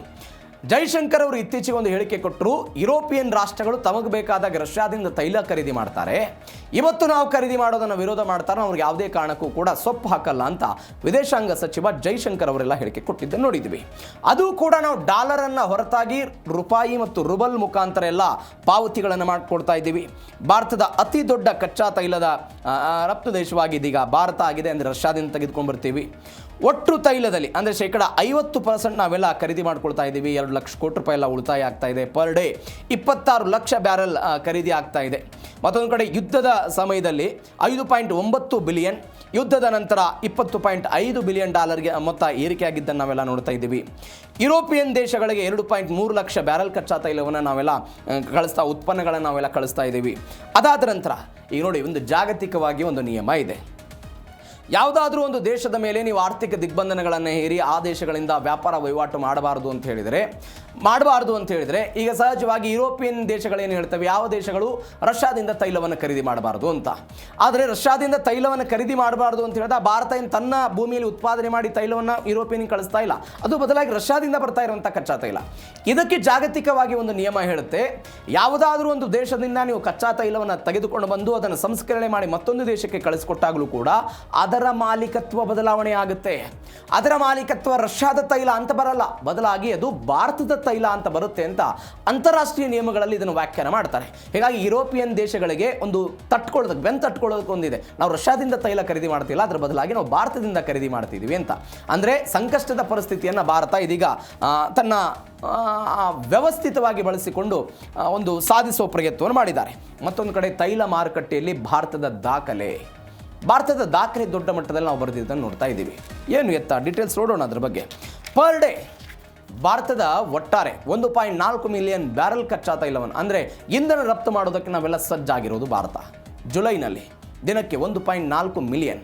ಯಾವುದಿದು? ಜುಲೈನಲ್ಲಿ ಈ ಪರಿಸ್ಥಿತಿ ಇತ್ತು. ನೀವು ಮೇ ತಿಂಗಳಿಗೆ ಹೋದರೆ ಕಡಿಮೆ ಇತ್ತು. ಮೇ ತಿಂಗಳಿಗೆ ಹೋದರೆ 50 ನಾವೇನು ತೋರಿಸ್ತಾ ಇದ್ದೀವಿ ಅದಕ್ಕಿಂತಲೂ ಕೂಡ ಕಡಿಮೆ ಪ್ರಮಾಣ ಇದ್ದಿದ್ದನ್ನು ನೋಡ್ತಾ ಇದ್ದೀವಿ. ಜಾಗತಿಕ ಇಂಧನ ಮಾರುಕಟ್ಟೆ ಸಂಶೋಧನಾ ಸಂಸ್ಥೆಯ ಪ್ರಕಾರ ಕಳೆದ ವರ್ಷಕ್ಕೆ ಹೋಲಿಕೆ ಮಾಡಿದರೆ 20% ಜಾಸ್ತಿ ಆಗಿದೆ. ಮೇ ತಿಂಗಳ ರಫ್ತಿಗೆ ನಾವು ಹೋಲಿಕೆ ಮಾಡಿದರೆ 50% ಏರಿಕೆ ಆಗಿದೆ. ಡೀಸೆಲನ್ನು 40% ಯುರೋಪಿಗೆ ಕಳಿಸ್ತೀವಿ ನಾವು. ಪೆಟ್ರೋಲನ್ನು 26% ಪೆಟ್ರೋಲನ್ನು ಕಳಿಸ್ತೀವಿ. ಅದಾದ ನಂತರ ಜೆಟ್ ಇಂಧನವನ್ನು 9% ಕಳಿಸೋ ಪ್ರಯತ್ನವನ್ನು ಮಾಡ್ತೀವಿ. ಮೇ ತಿಂಗಳಲ್ಲಿ 3,94,000 ಬ್ಯಾರಲ್ ಡೀಸೆಲ್ ನಾವು ಎಲ್ಲ ರಫ್ತು ಮಾಡಿದರೆ ಇದೀಗ ಅದರಲ್ಲಿ 3,27,000 ಸಂಸ್ಕರಿಸಿದ ಬ್ಯಾರಲ್ ತೈಲವನ್ನು ನಾವು ಆಫ್ರಿಕನ್ ದೇಶಗಳಿಗೆಲ್ಲ ಕಳಿಸಿದ್ವಿ. ಅಂದರೆ ಆಫ್ರಿಕನ್ ದೇಶಗಳಲ್ಲೂ ಕೂಡ ಏಪ್ರಿಲ್ ತಿಂಗಳಿಗೆ ಕಂಪೇರ್ ಮಾಡಿದರೆ ನಮ್ಮದು 32% ಇತ್ತು, ಇದೀಗ 110%ಗೆ ಅದು ಏರಿಕೆ ಆಗಿದೆ. ಅಂದರೆ ಚೀನಾ ಏನು ಮಾಡ್ತಾ ಇತ್ತು, ಈಗ ಪಕ್ಕದ ಶ್ರೀಲಂಕಾ, ಮಯನ್ಮಾರ್ ಬೇರೆ ಬೇರೆಯವ್ರಿಗೆ ಸಾಲ ಕೊಟ್ಟು ಅದನ್ನು ಒತ್ತುವರಿ ಹಾಕೊಳ್ಳೋದೆಲ್ಲ ಮಾಡ್ತಾರಲ್ಲ, ಹಂಗೆ ಆಫ್ರಿಕನ್ ಕಂಟ್ರಿಗಳು ಕೂಡ ಮಾಡ್ತಾ ಇತ್ತು. ಭಾರತ ಆ ರೀತಿಯಾಗಿ ಮಾಡ್ತಾ ಇಲ್ಲ. G7 ಮತ್ತು ಕ್ವಾಡ್ ಶೃಂಗಸಭೆ ಅವ್ರಿಗೆಲ್ಲ ಇತ್ತು, ಆ ದೇಶಗಳಿಗೆ ಒಂದು ಸಂದೇಶ ಕೊಡೋ ಪ್ರಯತ್ನವನ್ನು ಭಾರತ ಮಾಡ್ತಾ ಇದೆ. ನಾನು ಅವಾಗಲೇ ಹೇಳಿದೆ ನಿಮಗೆ, 1990ರ ತನಕ ಭಾರತ ತೈಲವನ್ನು ಸಂಸ್ಕರಣೆ ಮಾಡುವಂಥ ವ್ಯವಸ್ಥೆಯನ್ನು ದೊಡ್ಡ ಮಟ್ಟದಲ್ಲಿ ಇಟ್ಕೊಂಡಿರಲಿಲ್ಲ, ಬೇರೆ ಬೇರೆ ದೇಶಗಳ ಮೇಲೆ ಡಿಪೆಂಡೆನ್ಸಿ ಇತ್ತು. 99ರಲ್ಲಿ ಜಾಮ್ನಗರದಲ್ಲಿ ರಿಫೈನರಿ ಸಂಕೀರ್ಣವನ್ನು ನಾವು ಶುರು ಮಾಡ್ತೀವಿ. ಅದಾದ ನಂತರ ಒಂದು ದೊಡ್ಡ ಮಟ್ಟದ ಕ್ರಾಂತಿ ಆಗುತ್ತೆ. ಅದೇ ತೈಲವನ್ನು, ಅಲ್ಲಿ ಆಗ್ತಾ ಇರುವಂಥ ಸಂಸ್ಕರಣೆ ತೈಲವನ್ನು ಕೂಡ ಇವತ್ತು ನಾವು ರಷ್ಯಾಗೆ ಕಳಿಸ್ತಾ ಇದ್ದೀವಿ. ಅಮೆರಿಕ, ಚೀನಾ ಮತ್ತು ರಷ್ಯಾದ ನಂತರ ಅತಿ ಹೆಚ್ಚು ತೈಲವನ್ನು ಸಂಸ್ಕರಣೆ ಮಾಡುವಂತಹ 4ನೇ ದೇಶವಾಗಿ ಇವತ್ತು ಭಾರತ ಬಂದಿದೆ. ನೋಡಿ, ಅಮೆರಿಕಾದಲ್ಲಿ ತೈಲ ಉತ್ಪಾದನೆ ಮಾಡ್ತಾರೆ, ರಷ್ಯಾದಲ್ಲಿ ಉತ್ಪಾದನೆ ಮಾಡ್ತಾರೆ, ಚೀನಾದವರು ಕೂಡ ಇರಾನ್ನಿಂದ ತರಿಸ್ಕೊಳ್ತಾರೆ, ನಾವು ಬೇರೆ ಬೇರೆ ದೇಶಗಳಿಂದ ತರಿಸ್ಕೊಳ್ತೀವಿ. ಅಮೆರಿಕ, ರಷ್ಯಾ ಮತ್ತು ಚೀನಾದ ನಂತರ ಅತಿ ಹೆಚ್ಚು ಪಾಲು ಇರೋದು ಯಾರದು ಅಂತ ಹೇಳಿದ್ರೆ ಅದು ಭಾರತದ್ದು. ಇದು ಗಮನಿಸಬೇಕಾದಂಥ ಸಂಗತಿ. ಇದಕ್ಕೆ 23 ರಿಫೈನರಿಗಳು ಇದೆ ಭಾರತದಲ್ಲಿ. ಒಂದು 258 ಮಿಲಿಯನ್ ಕಚ್ಚಾ ತೈಲವನ್ನು ನಾವೇನು ಮಾಡ್ತಾ ಇದ್ದೀವಿ ಅಂತ ಹೇಳಿದ್ರೆ ಶುದ್ಧ ತೈಲವನ್ನಾಗಿ ಕನ್ವರ್ಟ್ ಮಾಡೋ ಶಕ್ತಿ ಇದೆ. ಇದು ಗಮನಿಸಬೇಕಾದ ಸಂಗತಿ. ಮತ್ತೊಂದು ಕಡೆ ಭಾರತಕ್ಕೆ ಒಲಿದ ರಿಫೈನರಿ ಅದೃಷ್ಟ, ಭಾರತಕ್ಕೆ ಒಲ್ದಿದೆ ಇದು. ಡ್ರೋನ್ ಮತ್ತು ಕ್ಷಿಪಣಿ ದಾಳಿಯಿಂದ ಯುರೋಪ್ ಮತ್ತು ರಷ್ಯಾ ಸಂಸ್ಕರಣಗಳು ಧ್ವಂಸ ಆಗಿದೆ. ನಾವು ಮೊನ್ನೆ ರಷ್ಯಾದ ಕತೆ ನೋಡಿದ್ದೀವಿ, ಅಲ್ಲಿ ಪಡಿತರ ರೂಪದಲ್ಲೆಲ್ಲ ಬಂದುಬಿಟ್ಟಿದೆ ಪೆಟ್ರೋಲ್, ಡೀಸೆಲ್. ಆ ಪ್ರಮಾಣದಲ್ಲಿ ಉಕ್ರೇನ್ ಅವರು ತೈಲ ಸಂಸ್ಕರಣಾ ಘಟಕಗಳ ಮೇಲೆ ದಾಳಿ ಮಾಡಿದ್ದನ್ನು ನೋಡಿದ್ದೀವಿ. ತಮ್ಮ ತೈಲವನ್ನು ಸಂಸ್ಕರಿಸಿ ಕೊಡುವಂತೆ ಭಾರತಕ್ಕೆಲ್ಲ ಬಂದಿದ್ದಾರೆ. ನೀವು ರಷ್ಯಾದಲ್ಲಿ ನೋಡಿ, ಅವ್ರದ್ದು ಹಳೆಯ ತಂತ್ರಜ್ಞಾನದ ಭಾಗವಾಗಿ ಅವ್ರದ್ದು ಘಟಕಗಳಿದೆ. ಬಟ್ ಭಾರತದಲ್ಲಿ ಇರುವಂತಹ ಘಟಕಗಳು ಕಾಂಪ್ಲೆಕ್ಸಿಟಿ ಅಂತ ಕರೀತಾರೆ ಇದನ್ನು. ಭಾರತದ ರಿಫೈನರಿಗಳ ಕಾಂಪ್ಲೆಕ್ಸಿಟಿ ದರ ಎಷ್ಟಿದೆ ಅಂತೇಳಿ, ಇಂಡೆಕ್ಸ್ ಎಷ್ಟಿದೆ ಅಂತ ಹೇಳಿದರೆ 21.1ರಷ್ಟು. ಅಂದರೆ ನೀವು ಎಂಥದ್ದೇ ಕಚ್ಚಾ ತೈಲವನ್ನು ತೆಗೆದುಕೊಂಡು ಬನ್ನಿ, ಜಗತ್ತಿನ ಯಾವುದೇ ಭೂಪ್ರದೇಶದಿಂದ ಕಚ್ಚಾ ತೈಲ ತೆಗೆದುಕೊಂಡು ಬಂದರೂ ಕೂಡ ಅದನ್ನು ಶುದ್ಧೀಕರಣ ಮಾಡಬಲ್ಲಂತಹ ಶಕ್ತಿ ನಮಗೆ ಜಾಮ್ನಗರದಲ್ಲಿರುವಂಥ ರಿಫೈನರಿ ಸೆಂಟರ್ನಿಂದ ಇದೆ. ಹೀಗಾಗಿ ಅದನ್ನು ನಾವು ಬಳಕೆ ಮಾಡ್ತಾ ಇದ್ದೀವಿ. 2026 ಜುಲೈ ಇಂಧನದ 194 ಹೆಚ್ಚು ಬಾರಿ ಡ್ರೋನ್ ದಾಳಿ ಆಗಿದ್ದನ್ನು ನೋಡಿದ್ದೀವಿ. ಲಾಸ್ಟ್ ಇಯರ್ ಕಂಪೇರ್ ಮಾಡಿದರೆ 11% ಎಲ್ಲ ಜಾಸ್ತಿ ಆಗಿದೆ. ಮತ್ತೊಂದು ಕಡೆ 40% ಅವ್ರದ್ದೆಲ್ಲ ಹಾನಿ ಆಗಿಬಿಟ್ಟಿದೆ. ಹೀಗಾಗಿ ಅವರು ಭಾರತದ ಮೇಲೆ ಎಲ್ಲ ಜಾಸ್ತಿ ಡಿಪೆಂಡೆನ್ಸಿ ಇದ್ದಾರೆ. 42,000 ಮೆಟ್ರಿಕ್ ಟನ್ ಪೆಟ್ರೋಲ್ ಹೊತ್ತಂಥ ಒಂದು ಅಗ್ನಿ ಎನ್ನುವಂಥ ಹಡಗು ಕೂಡ ಈಗ ರಷ್ಯಾಕ್ಕೆ ಹೋಗಿದ್ದನ್ನು ನೋಡ್ತಾ ಇದ್ದೀವಿ. ಸ್ವಲ್ಪ ನಾವು ಇತಿಹಾಸಕ್ಕೆ ಹೋಗೋಣ. ಹೆಂಗೆ ಸಾಧ್ಯ ಆಯ್ತು ಇದು ಭಾರತದಿಂದ? 1901ರಲ್ಲಿ ಭಾರತದ ಮೊಟ್ಟ ಮೊದಲ ಮತ್ತು ಏಷ್ಯಾದ ಮೊಟ್ಟ ಮೊದಲ ರಿಫೈನರಿ ಸೆಂಟರ್ ಭಾರತದಲ್ಲಿ ಶುರುವಾಗುತ್ತೆ. ಅದಕ್ಕೇನಂತಾರೆ, ದಿಗ್ಬಾಯ್ ಅಂತ ಹೆಸರನ್ನು ಕೊಡಲಾಗುತ್ತೆ. ದಿಗ್ಬಾಯ್ ಶುರುವಾಯಿತು 1901ರಲ್ಲಿ. ಈ ದಿಗ್ಬಾಯ್ನ ಸಂಸ್ಕರಣಾ ಪ್ರಮಾಣ ಇತ್ತಲ್ಲ, ಅತ್ಯಂತ ಕಡಿಮೆ ಇದ್ದಂತಹ ಪ್ರಮಾಣ ಇತ್ತು. ಇದಕ್ಕಾಗಿ ಭಾರತ ಏನು ಮಾಡುತ್ತೆ ಅಂತ ಹೇಳಿದ್ರೆ 1947ರ ನಂತರ ಒನ್ಸಗೆ ನಾವು ಖಾಸಗಿ ಮೊರೆ ಹೋಗ್ತೀವಿ. ಬೇರೆ ಬೇರೆ ದೇಶಗಳು ಬರ್ಮಾಶಲ್ ಮತ್ತು ಕಲೆಕ್ಟ್ ಎನ್ನುವಂತಹ ಈ ಕಂಪನಿಗಳ ಮುಖಾಂತರ ನಾವು ಹೋಗೋ ಪ್ರಯತ್ನವನ್ನು ಮಾಡ್ತೀವಿ. 47 ಸ್ವಾತಂತ್ರ್ಯ ಸಿಕ್ಕ ನಂತರ. ಆಗಲೂ ಕೂಡ ನಮ್ಮದು ಒಟ್ಟಾರೆ ಬೇಡಿಕೆಗಳೆಲ್ಲವೂ ಕೂಡ ತೀರೋದಕ್ಕೆ ಸಾಧ್ಯ ಆಗಲಿಲ್ಲ. 64ರಲ್ಲಿ ಇಂಡಿಯನ್ ಆಯಿಲ್ ಕಾರ್ಪೊರೇಷನ್ ಲಿಮಿಟೆಡ್ ಶುರುವಾಗುತ್ತೆ. 64ರಲ್ಲಿ. ಅದಾಗಿ 6 ವರ್ಷಗಳಿಗೆ 1970ರಲ್ಲಿ ನಾನು ಆವಾಗಲೇ ಹೇಳಿದ್ನಲ್ಲ, ಬರ್ಮಾಶಲ್, ಕಲೆಕ್ಟ್ ಮತ್ತು ಎನ್ನುವಂಥ ಈ ಕಂಪ್ನಿಗಳ ಮೇಲೆ ಡಿಪೆಂಡ್ ಆಗಿದ್ದೀವಲ್ಲ, ಇವುಗಳನ್ನು ಮರ್ಜ್ ಮಾಡಿ ನಾವೇನು ಮಾಡ್ತೀವಿ ಅಂತ ಹೇಳಿದರೆ BPCL, Bharat petroleum corporation limited ಮತ್ತು ಹಿಂದೂಸ್ತಾನ್ ಪೆಟ್ರೋಲಿಯಂ ಕಾರ್ಪೊರೇಷನ್ ಲಿಮಿಟೆಡ್ ಅನ್ನು 1970ರಲ್ಲಿ ಶುರು ಮಾಡ್ತೀವಿ. ಅಲ್ಲಿಯೂ ಕೂಡ ನಾವು ಏನು ಮಾಡ್ತೀವಿ, 1980ರಲ್ಲಿ 50 ಮಿಲಿಯನ್ ಮೆಟ್ರಿಕ್ ಟನ್ ಈ ಪರಿಪ್ರಮಾಣದಲ್ಲಿ ತೈಲವನ್ನು ಶುದ್ಧೀಕರಣ ಮಾಡುವ ಶಕ್ತಿ ಸಾಮರ್ಥ್ಯ ಎಲ್ಲವೂ ಕೂಡ ಭಾರತಕ್ಕೆ ಬರೋದಕ್ಕೆ ಶುರುವಾಯಿತು. ಅತ್ಯಂತ ಕಡಿಮೆ ಅದು. ಕೇವಲ ಭಾರತದ ಬೇಡಿಕೆಗಳನ್ನು ನಾವು ಪೂರೈಕೆ ಮಾಡಬಲ್ಲಂಥ ಶಕ್ತಿ ಬರುತ್ತೆ. 1991ರಲ್ಲಿ ಜಾಗತೀಕರಣ ಆಯಿತು, LPG ಪಾಲಿಸಿ ಬಂತು, ಖಾಸಗಿ ಇನ್ವೆಸ್ಟ್ಮೆಂಟ್ ಎಲ್ಲ ಶುರುವಾಗುತ್ತೆ. ಅದಾದ ನಂತರ 99ರಲ್ಲಿ ಜಾಮ್ನಗರದಲ್ಲಿ ದೊಡ್ಡ ತರನಾದಂಥ ರಿಫೈನರಿ, ಅತ್ಯಾಧುನಿಕ ತಂತ್ರಜ್ಞಾನವನ್ನು ಬಳಕೆ ಮಾಡ್ಕೊಂಡು ಶುರು ಮಾಡ್ತೀವಿ. ಅದರ ಪರಿಣಾಮವಾಗಿ ಇವತ್ತು ಜಾಗತಿಕವಾಗಿ ಈ ಪರಿಪ್ರಮಾಣದಲ್ಲಿ ತೈಲವನ್ನು ಕಳಿಸೋದಕ್ಕೆ ಶುರುವಾಗಿದೆ. 2000ರಲ್ಲಿ ನಮ್ಮ 112 MMTPA ಇತ್ತು, 2010ರಲ್ಲಿ 185, 2020ರಲ್ಲಿ 250 ಇತ್ತು.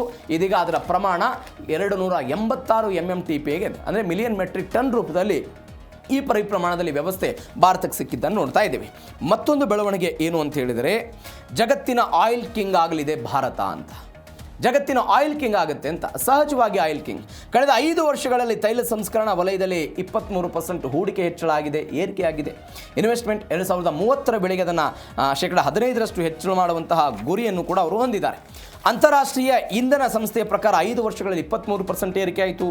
ಭಾರತದ ಒಟ್ಟು ಇಂಧನದ ವಲಯದ ಹೂಡಿಕೆ ವಾರ್ಷಿಕವಾಗಿ 11% ಬೆಳೆದಿದೆ, ಅಂದರೆ 14 ಲಕ್ಷ ಕೋಟಿ ರೂಪಾಯಿ ಆಗಿದೆ. ಇಂಡಿಯನ್ ಆಯಿಲ್ ಕಾರ್ಪೊರೇಷನ್ನ ಸಾಮರ್ಥ್ಯವನ್ನು ಹೆಚ್ಚಳ ಮಾಡೋದಕ್ಕೆ 72,000 ಕೋಟಿ ಹೂಡಿಕೆ ಮಾಡಿದ್ದಾರೆ. Hindustan petroleum corporation, Bharat petroleum corporation ಲಿಮಿಟೆಡನ್ನು ಹೆಚ್ಚಳ ಮಾಡಬೇಕು ಬೇರೆ ಬೇರೆ ಕೇಂದ್ರಗಳಲ್ಲಿ ಅಂತೇಳಿ 2.25 ಲಕ್ಷ ಕೋಟಿ ರೂಪಾಯಿ ಹೂಡಿಕೆ ಮಾಡಿದ್ದಾರೆ. ಖಾಸಗಿ ವಲಯದಲ್ಲಿ $3.2 ಬಿಲಿಯನ್ ಹೂಡಿಕೆಯಾಗಿದೆ. ಸ್ವಿಂಗ್ ಸಪ್ಲೈಯರ್ ಆಗಿ ನಾವು ಕೆಲಸ ಮಾಡ್ತಾ ಇದ್ದೀವಿ. ದೇಶೀಯ ಬೇಡಿಕೆಯು ಕೂಡ ಹೆಚ್ಚಳ ಆಗ್ತಾ ಇದೆ. ಅಂದರೆ 2030 ವೇಳೆಗೆ 310ರಿಂದ 439 MMTP ನಮಗೆಲ್ಲ ಬೇಕಾಗ್ಬೋದು ಅನ್ನೋ ಕಾರಣಕ್ಕಾಗಿ ಹೀಗಾಗಿ ಹೂಡಿಕೆಯನ್ನೆಲ್ಲ ನಾವು ಹೆಚ್ಚಳ ಮಾಡ್ತಾ ಇದ್ದೀವಿ. ನೀವೊಂದು ವರದಿ, ಈ ಅಂತಾರಾಷ್ಟ್ರೀಯ ಇಂಧನ ಸಂಸ್ಥೆ ಅಂತ ನಾನೇನು ಹೇಳಿದೆ, ಅವರು ಹೇಳ್ತಾರೆ ಆಶ್ಚರ್ಯಕರ ವರದಿ ಇದು. 2023ರಿಂದ 2030ರವರೆಗೆ ಅಂದರೆ 7 ವರ್ಷಗಳಲ್ಲಿ ಒಟ್ಟಾರೆ ವಿಶ್ವದ ಬೇಡಿಕೆ ಎಷ್ಟಿರುತ್ತೆ ಅಂತ ಹೇಳಿದ್ರೆ 3.2 ಮಿಲಿಯನ್ ಬ್ಯಾರಲ್ ಇರುತ್ತೆ. 3.2 ಮಿಲಿಯನ್ ಬ್ಯಾರಲ್ ಇರುತ್ತೆ. ಇದರ ಪೈಕಿ 35% ತೈಲ ಅದು ಭಾರತದ್ದೇ ಇರುತ್ತೆ. ಅಂದರೆ ಈ 1.2 ಮಿಲಿಯನ್ ತೈಲ ಯಾರ್ದಿರುತ್ತೆ ಅಂತ ಹೇಳಿದ್ರೆ ಅದು ಭಾರತದ್ದೇ ಇರುತ್ತೆ. ಆ ಪರಿಪ್ರಮಾಣದಲ್ಲಿ ತೈಲ ವಿಚಾರದಲ್ಲಿ ಭಾರತ ಕೊಡುಗೆಯನ್ನು ಕೊಡುತ್ತೆ ಅಂತೆಲ್ಲ ಹೇಳ್ತಾ ಇದ್ದಾರೆ. ಹೀಗಾಗಿ ಅದು ಚೀನಾವನ್ನು ಕೂಡ ಹಿಂದಕ್ಕೆ ಭಾರತ ಮುನ್ನಡೆಯುತ್ತೆ ಅನ್ನುವಂಥ ಸುದ್ದಿಗಳು ಬರ್ತಾ ಇದೆ. ಮತ್ತೊಂದು ಭೌಗೋಳಿಕ ರಾಜಕೀಯದ ಮಾಸ್ಟರ್ ಸ್ಟ್ರೋಕ್ ಆಗಿದೆ. ರೂಪಾಯಿ ದಿಹರಾಮ್ಗಳಲ್ಲಿ ನಾವೆಲ್ಲ ವ್ಯವಹಾರಗಳನ್ನು ಮಾಡ್ತಾ ಇದ್ದೀವಿ ಅಂತ ನಾನು ಹೇಳಿದೆ. ದಿಹರಾಮ್ಗಳಲ್ಲಿ, UAE ಕರೆನ್ಸಿ ದಿಹರಾಮ್ಗಳಲ್ಲಿ ನಾವೆಲ್ಲ ವ್ಯವಹಾರ ಮಾಡ್ತಾ ಇದ್ದೀವಿ. ರಷ್ಯಾದ ಕರೆನ್ಸಿ ಮುಖಾಂತರ ಅಂದರೆ ನಾವು ಡಾಲರ್ ಮೇಲೆ ಡಿಪೆಂಡೆನ್ಸಿ ಆಗ್ತಾ ಇಲ್ಲ.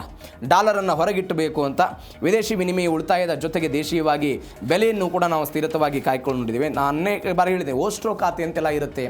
ಆ ಓಸ್ಟ್ರೋ ಖಾತೆಯ ಮುಖಾಂತರ ನಾವು ಒಂದು ವೇಳೆ ರಷ್ಯಾದಿಂದ ತೈಲವನ್ನು ಖರೀದಿ ಮಾಡಿದರೆ ಅವರಿಗೆ ಅವರದ್ದೇ ಆದಂಥ ಕರೆನ್ಸಿಯಲ್ಲಿ ನಾವು ಪೇ ಮಾಡಲ್ಲ.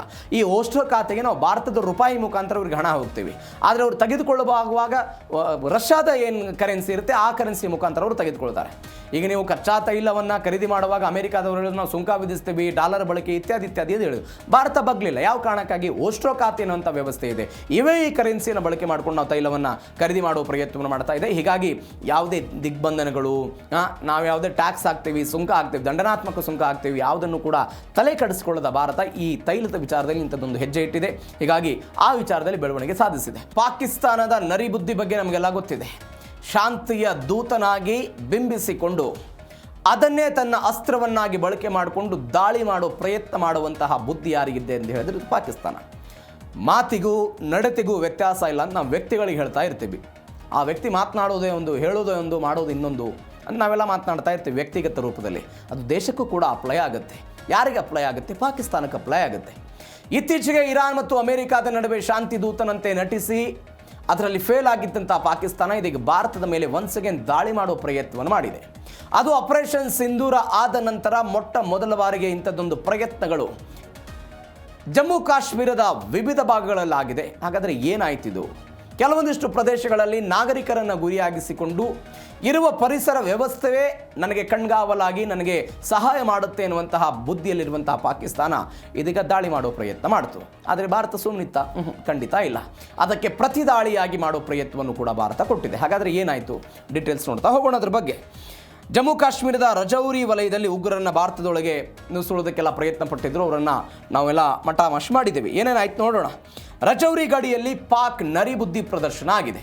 ಜಮ್ಮು ಕಾಶ್ಮೀರದ ರಜೌರಿ ವಲಯದಲ್ಲಿ LOC ಅಲ್ಲಿ ಭೀಕರ ಗುಂಡಿನ ದಾಳಿ ಆಯಿತು. ಒಂದು 2 ಗಂಟೆಗಳ ಕಾಲ ನಿರಂತರವಾಗಿ ಅಪ್ರಚೋದಿತವಾಗಿ ದಾಳಿಯಾಗಿದ್ದನ್ನೆಲ್ಲ ನೋಡಿದ್ದೀವಿ. ಇತ್ತೀಚೆಗೆ ಅಲ್ಲಿಯ ನಾಯಕರುಗಳೆಲ್ಲ ಬೇರೆ ಬೇರೆ ನಾಯಕರುಗಳು ಹೇಳಿಕೆ ಕೊಟ್ಟರು, ನಾವು ದಾಳಿ ಮಾಡಿಸ್ತೀವಿ ಸಿಂಧು ನದಿ ನೀರಿನ ವಿಚಾರವಾಗಿ ಸಂಬಂಧಪಟ್ಟಂತೆ ಬೇರೆ ಬೇರೆ ಕಾರಣಗಳಿಗಾಗಿ ಅಂತ. ಇದೀಗ ಅದರ ಪ್ರಯತ್ನದ ಭಾಗವಾಗಿ ಇಂಥದ್ದೊಂದಾಗಿದೆ. ಜುಲೈ ಅಂದರೆ ಶುಕ್ರವಾರ ರಾತ್ರಿ ಆಗಿದೆ. ಇದು 10 ಗಂಟೆಗೆಲ್ಲ ಆಯ್ತಂತೆ. ಯೋಧರೆಲ್ಲ ಎಚ್ಚೆತ್ತುಕೊಂಡರು, ಗುಂಡಿನ ದಾಳಿ ಎಲ್ಲ ಆರಂಭಿಸಿದ್ದಾರೆ. ಒಂದು 2 ಗಂಟೆಗಳ ಕಾಲ ದಾಳಿ ಪ್ರತಿ ದಾಳಿ ಎಲ್ಲವೂ ಕೂಡ ಆಗಿದೆ. ಆಪರೇಷನ್ ಸಿಂಧೂರ್ ಕಾರ್ಯಾಚರಣೆಯ ನಂತರ ಮೊದಲ ಬಾರಿಗೆ ಈ ದೊಡ್ಡ ಪ್ರಮಾಣದಲ್ಲಿ ದಾಳಿ ಪ್ರತಿದಾಳಿಗಳೆಲ್ಲ ಆಗಿದೆ ಅಂತ. ಸಾವಿನ ನೋವು ಅಂದರೆ ಯಾವುದೇ ಸಾವು ನೋವುಗಳು ಯಾವುದೂ ಆಗಿಲ್ಲ ಅಂತೆಲ್ಲ ಹೇಳಲಾಗ್ತಾ ಇದೆ. ಕವರ್ ಫೈರಿಂಗ್ ನೆರವು ಮಾಡ್ತಾ ಇದ್ದಾರೆ ಅವರು. ಅಂದರೆ ಯಾವ್ಯಾವ ಮುಂಚೂಣಿ ಚೌಕಿಗಳಿರುತ್ತೆ ಅವುಗಳನ್ನು ಗುರಿಯಾಗಿಸಿಕೊಂಡು ಇಂಥದ್ದೊಂದು ದಾಳಿ ಮಾಡೋ ಪ್ರಯತ್ನವನ್ನು ಮಾಡಿದ್ದಾರೆ. ಅಂದರೆ ಗಡಿಯಾಚೆಗಿನ ಭಯೋತ್ಪಾದನೆ, ಅವರನ್ನು ನುಸುಳೋದಕ್ಕೆ ಬಿಡೋದು, ನುಸುಳಿದ ನಂತರ ಅದನ್ನು ದಾಳಿ ಮಾಡಿಸೋದಕ್ಕೆ ಯತ್ನಿಸೋದು ಇತ್ಯಾದಿ ಅಂತ. ಅಂದರೆ ಅಲ್ಲಿ ಆಗ್ತಾ ಇರುವಂಥ ಬೆಳವಣಿಗೆಗಳನ್ನು ಗಮನಿಸ್ತಾ ಇದ್ದೀರಿ. ಅಲ್ಲಿರುವಂಥ ಬಲೂಚಿಗಳು ಪಾಕಿಸ್ತಾನದ ಪೊಲೀಸರನ್ನು ಹೊಡಿತಿದ್ದಾರೆ, ಪಾಕಿಸ್ತಾನದ ಸೈನಿಕರನ್ನು ಹೊಡಿತಾ ಇದ್ದಾರೆ. ಅಲ್ಲಿರುವಂತಹ TTP ಉಗ್ರರು ಬೇರೆ ಬೇರೆ ಕಡೆಗಳ ದಾಳಿ ಮಾಡಿ ರೆಸಿಸ್ಟೆನ್ಸ್ ಪಡೆಗಳೇನಿದೆ ಅವುಗಳನ್ನು ದಾಳಿ ಮಾಡುವ ಪ್ರಯತ್ನವನ್ನು ಮಾಡುತ್ತಿದ್ದಾರೆ. ಇತ್ತ POKಯಲ್ಲಿ ಸೈನಿಕರ ವಿರುದ್ಧ ತಿರುಗಿ ಬಿದ್ದಿದ್ದನ್ನು ನೋಡ್ತಾ ಇದ್ದೀವಿ. ಎಲ್ಲ ಆಂತರಿಕ ಬೆಳವಣಿಗೆಗಳ ನಂತರವೂ ಕೂಡ ಇದೀಗ ಪಾಕಿಸ್ತಾನದ ಇಂಥದ್ದೊಂದು ದಾಳಿ ಮಾಡೋದಕ್ಕೆ ಅಥವಾ ಇಂಥದ್ದೊಂದು ವ್ಯವಸ್ಥೆ ಮಾಡಿಕೊಳ್ಳೋದಕ್ಕೆಲ್ಲ ಆಯಿತು. ಆದರೆ ಭಾರತೀಯ ಯೋಧರು ಕೂಡ ಇದಕ್ಕೆ ತಕ್ಕನಾದ ಉತ್ತರವನ್ನು ಕೊಟ್ಟಿದ್ದಾರೆ. ಮತ್ತೊಂದು ಆಪರೇಷನ್ ಸಿಂಧೂರದ ಬಳಿಕ ದೊಡ್ಡ ದಾಳಿಯಾಗಿರೋ ಘಟನೆ ಇದು. ನಾವಾಗಲೇ ಹೇಳಿದೆ, ಏಪ್ರಿಲ್ 22, 2025 26 ಜನ ಪಹಲ್ಗಾಮ್ನಲ್ಲಿ ಮೃತಪಟ್ಟರು. ಅದಕ್ಕಾಗಿ ಪ್ರತೀಕಾರವಾಗಿ ಮೇ ತಿಂಗಳಲ್ಲಿ ನಾವು ಮಧ್ಯರಾತ್ರಿ ಏಕಾಏಕಿಯಾಗಿ ಆಪರೇಷನ್ ಸಿಂಧೂರ್ ಮಾಡಿದ್ವಿ. ಆಪರೇಷನ್ ಸಿಂಧೂರ್ನ ಭಾಗವಾಗಿ 9 ಅವರ ಉಗ್ರ ನೆಲೆಗಳನ್ನೆಲ್ಲ ಹೊಡೆಸಿದ್ವಿ. ಇದೀಗ ಅದಕ್ಕೆ ಇವರೆಲ್ಲ ಮಾಡ್ತಿದ್ದಾರೆ ಎನ್ನುವಂಥ ಸುದ್ದಿಗಳು ಬರ್ತಾ ಇದೆ. ನಾಗರಿಕರನ್ನು ಗುರಿಯಾಗಿಸಿಕೊಂಡು ದಾಳಿ ಮಾಡುವ ಪ್ರಯತ್ನವನ್ನು ಮಾಡ್ತಾ ಇದ್ದಾರೆ. ಈ ರಜೌರಿ ಮತ್ತು ಇನ್ನೊಂದು ಪ್ರದೇಶ ಅಂತ ನಾನು ಹೇಳಿದೆ, ಆ ಎಲ್ಲ ಪೂಂಚ್ ನೈಸರ್ಗಿಕವಾಗಿ ಕವರ್ ಇರುವಂತಹ ಪ್ರದೇಶ. ಇದು ದಟ್ಟವಾದಂಥ ಅರಣ್ಯ ಇದೆ, ಇಲ್ಲೆಲ್ಲ ನಾವು ನುಸುಳಿ ಹೋಗ್ಬೋದು ಎನ್ನುವಂಥ ಒಂದು ಬಂಡ ಧೈರ್ಯ ಅವರಿಗೆ. ಹೀಗಾಗಿ ಅಲ್ಲೆಲ್ಲ ಬಂದಿದ್ದರು ಅಂತ ಸುಲಭವಾಗಿಲ್ಲ ಅಡಗ್ತಾಣ ಇದೆ ಇತ್ಯಾದಿ ಅಂತಿದೆ. 10 ರೌಂಡ್ಗಳಷ್ಟೆಲ್ಲ ಸಣ್ಣ ಪ್ರಮಾಣದ ಫೈರಿಂಗ್ ಮಾತ್ರ ಆಗಿತ್ತಂತೆ. ಅಂದರೆ ಒಂದು 7-8 ರೌಂಡ್ ಫೈರಿಂಗ್ ಆಗಿತ್ತಂತೆ ಆಪರೇಷನ್ ಸಿಂಧೂರ್ ಆದಮೇಲೆ. ಇದಕ್ಕೆ 2 ಗಂಟೆಗಳ ಕಾಲ ಆಗಿದ್ದಿದೆ ಮೊಟ್ಟ ಮೊದಲ ಬಾರಿಗೆ ಅಂತ ಹೇಳ್ತಿದ್ದಾರೆ. 9 ಪ್ರಮುಖ ನೆಲೆಗಳನ್ನೆಲ್ಲ ನಾವು ಹೊಡೆದಿದ್ವಿ.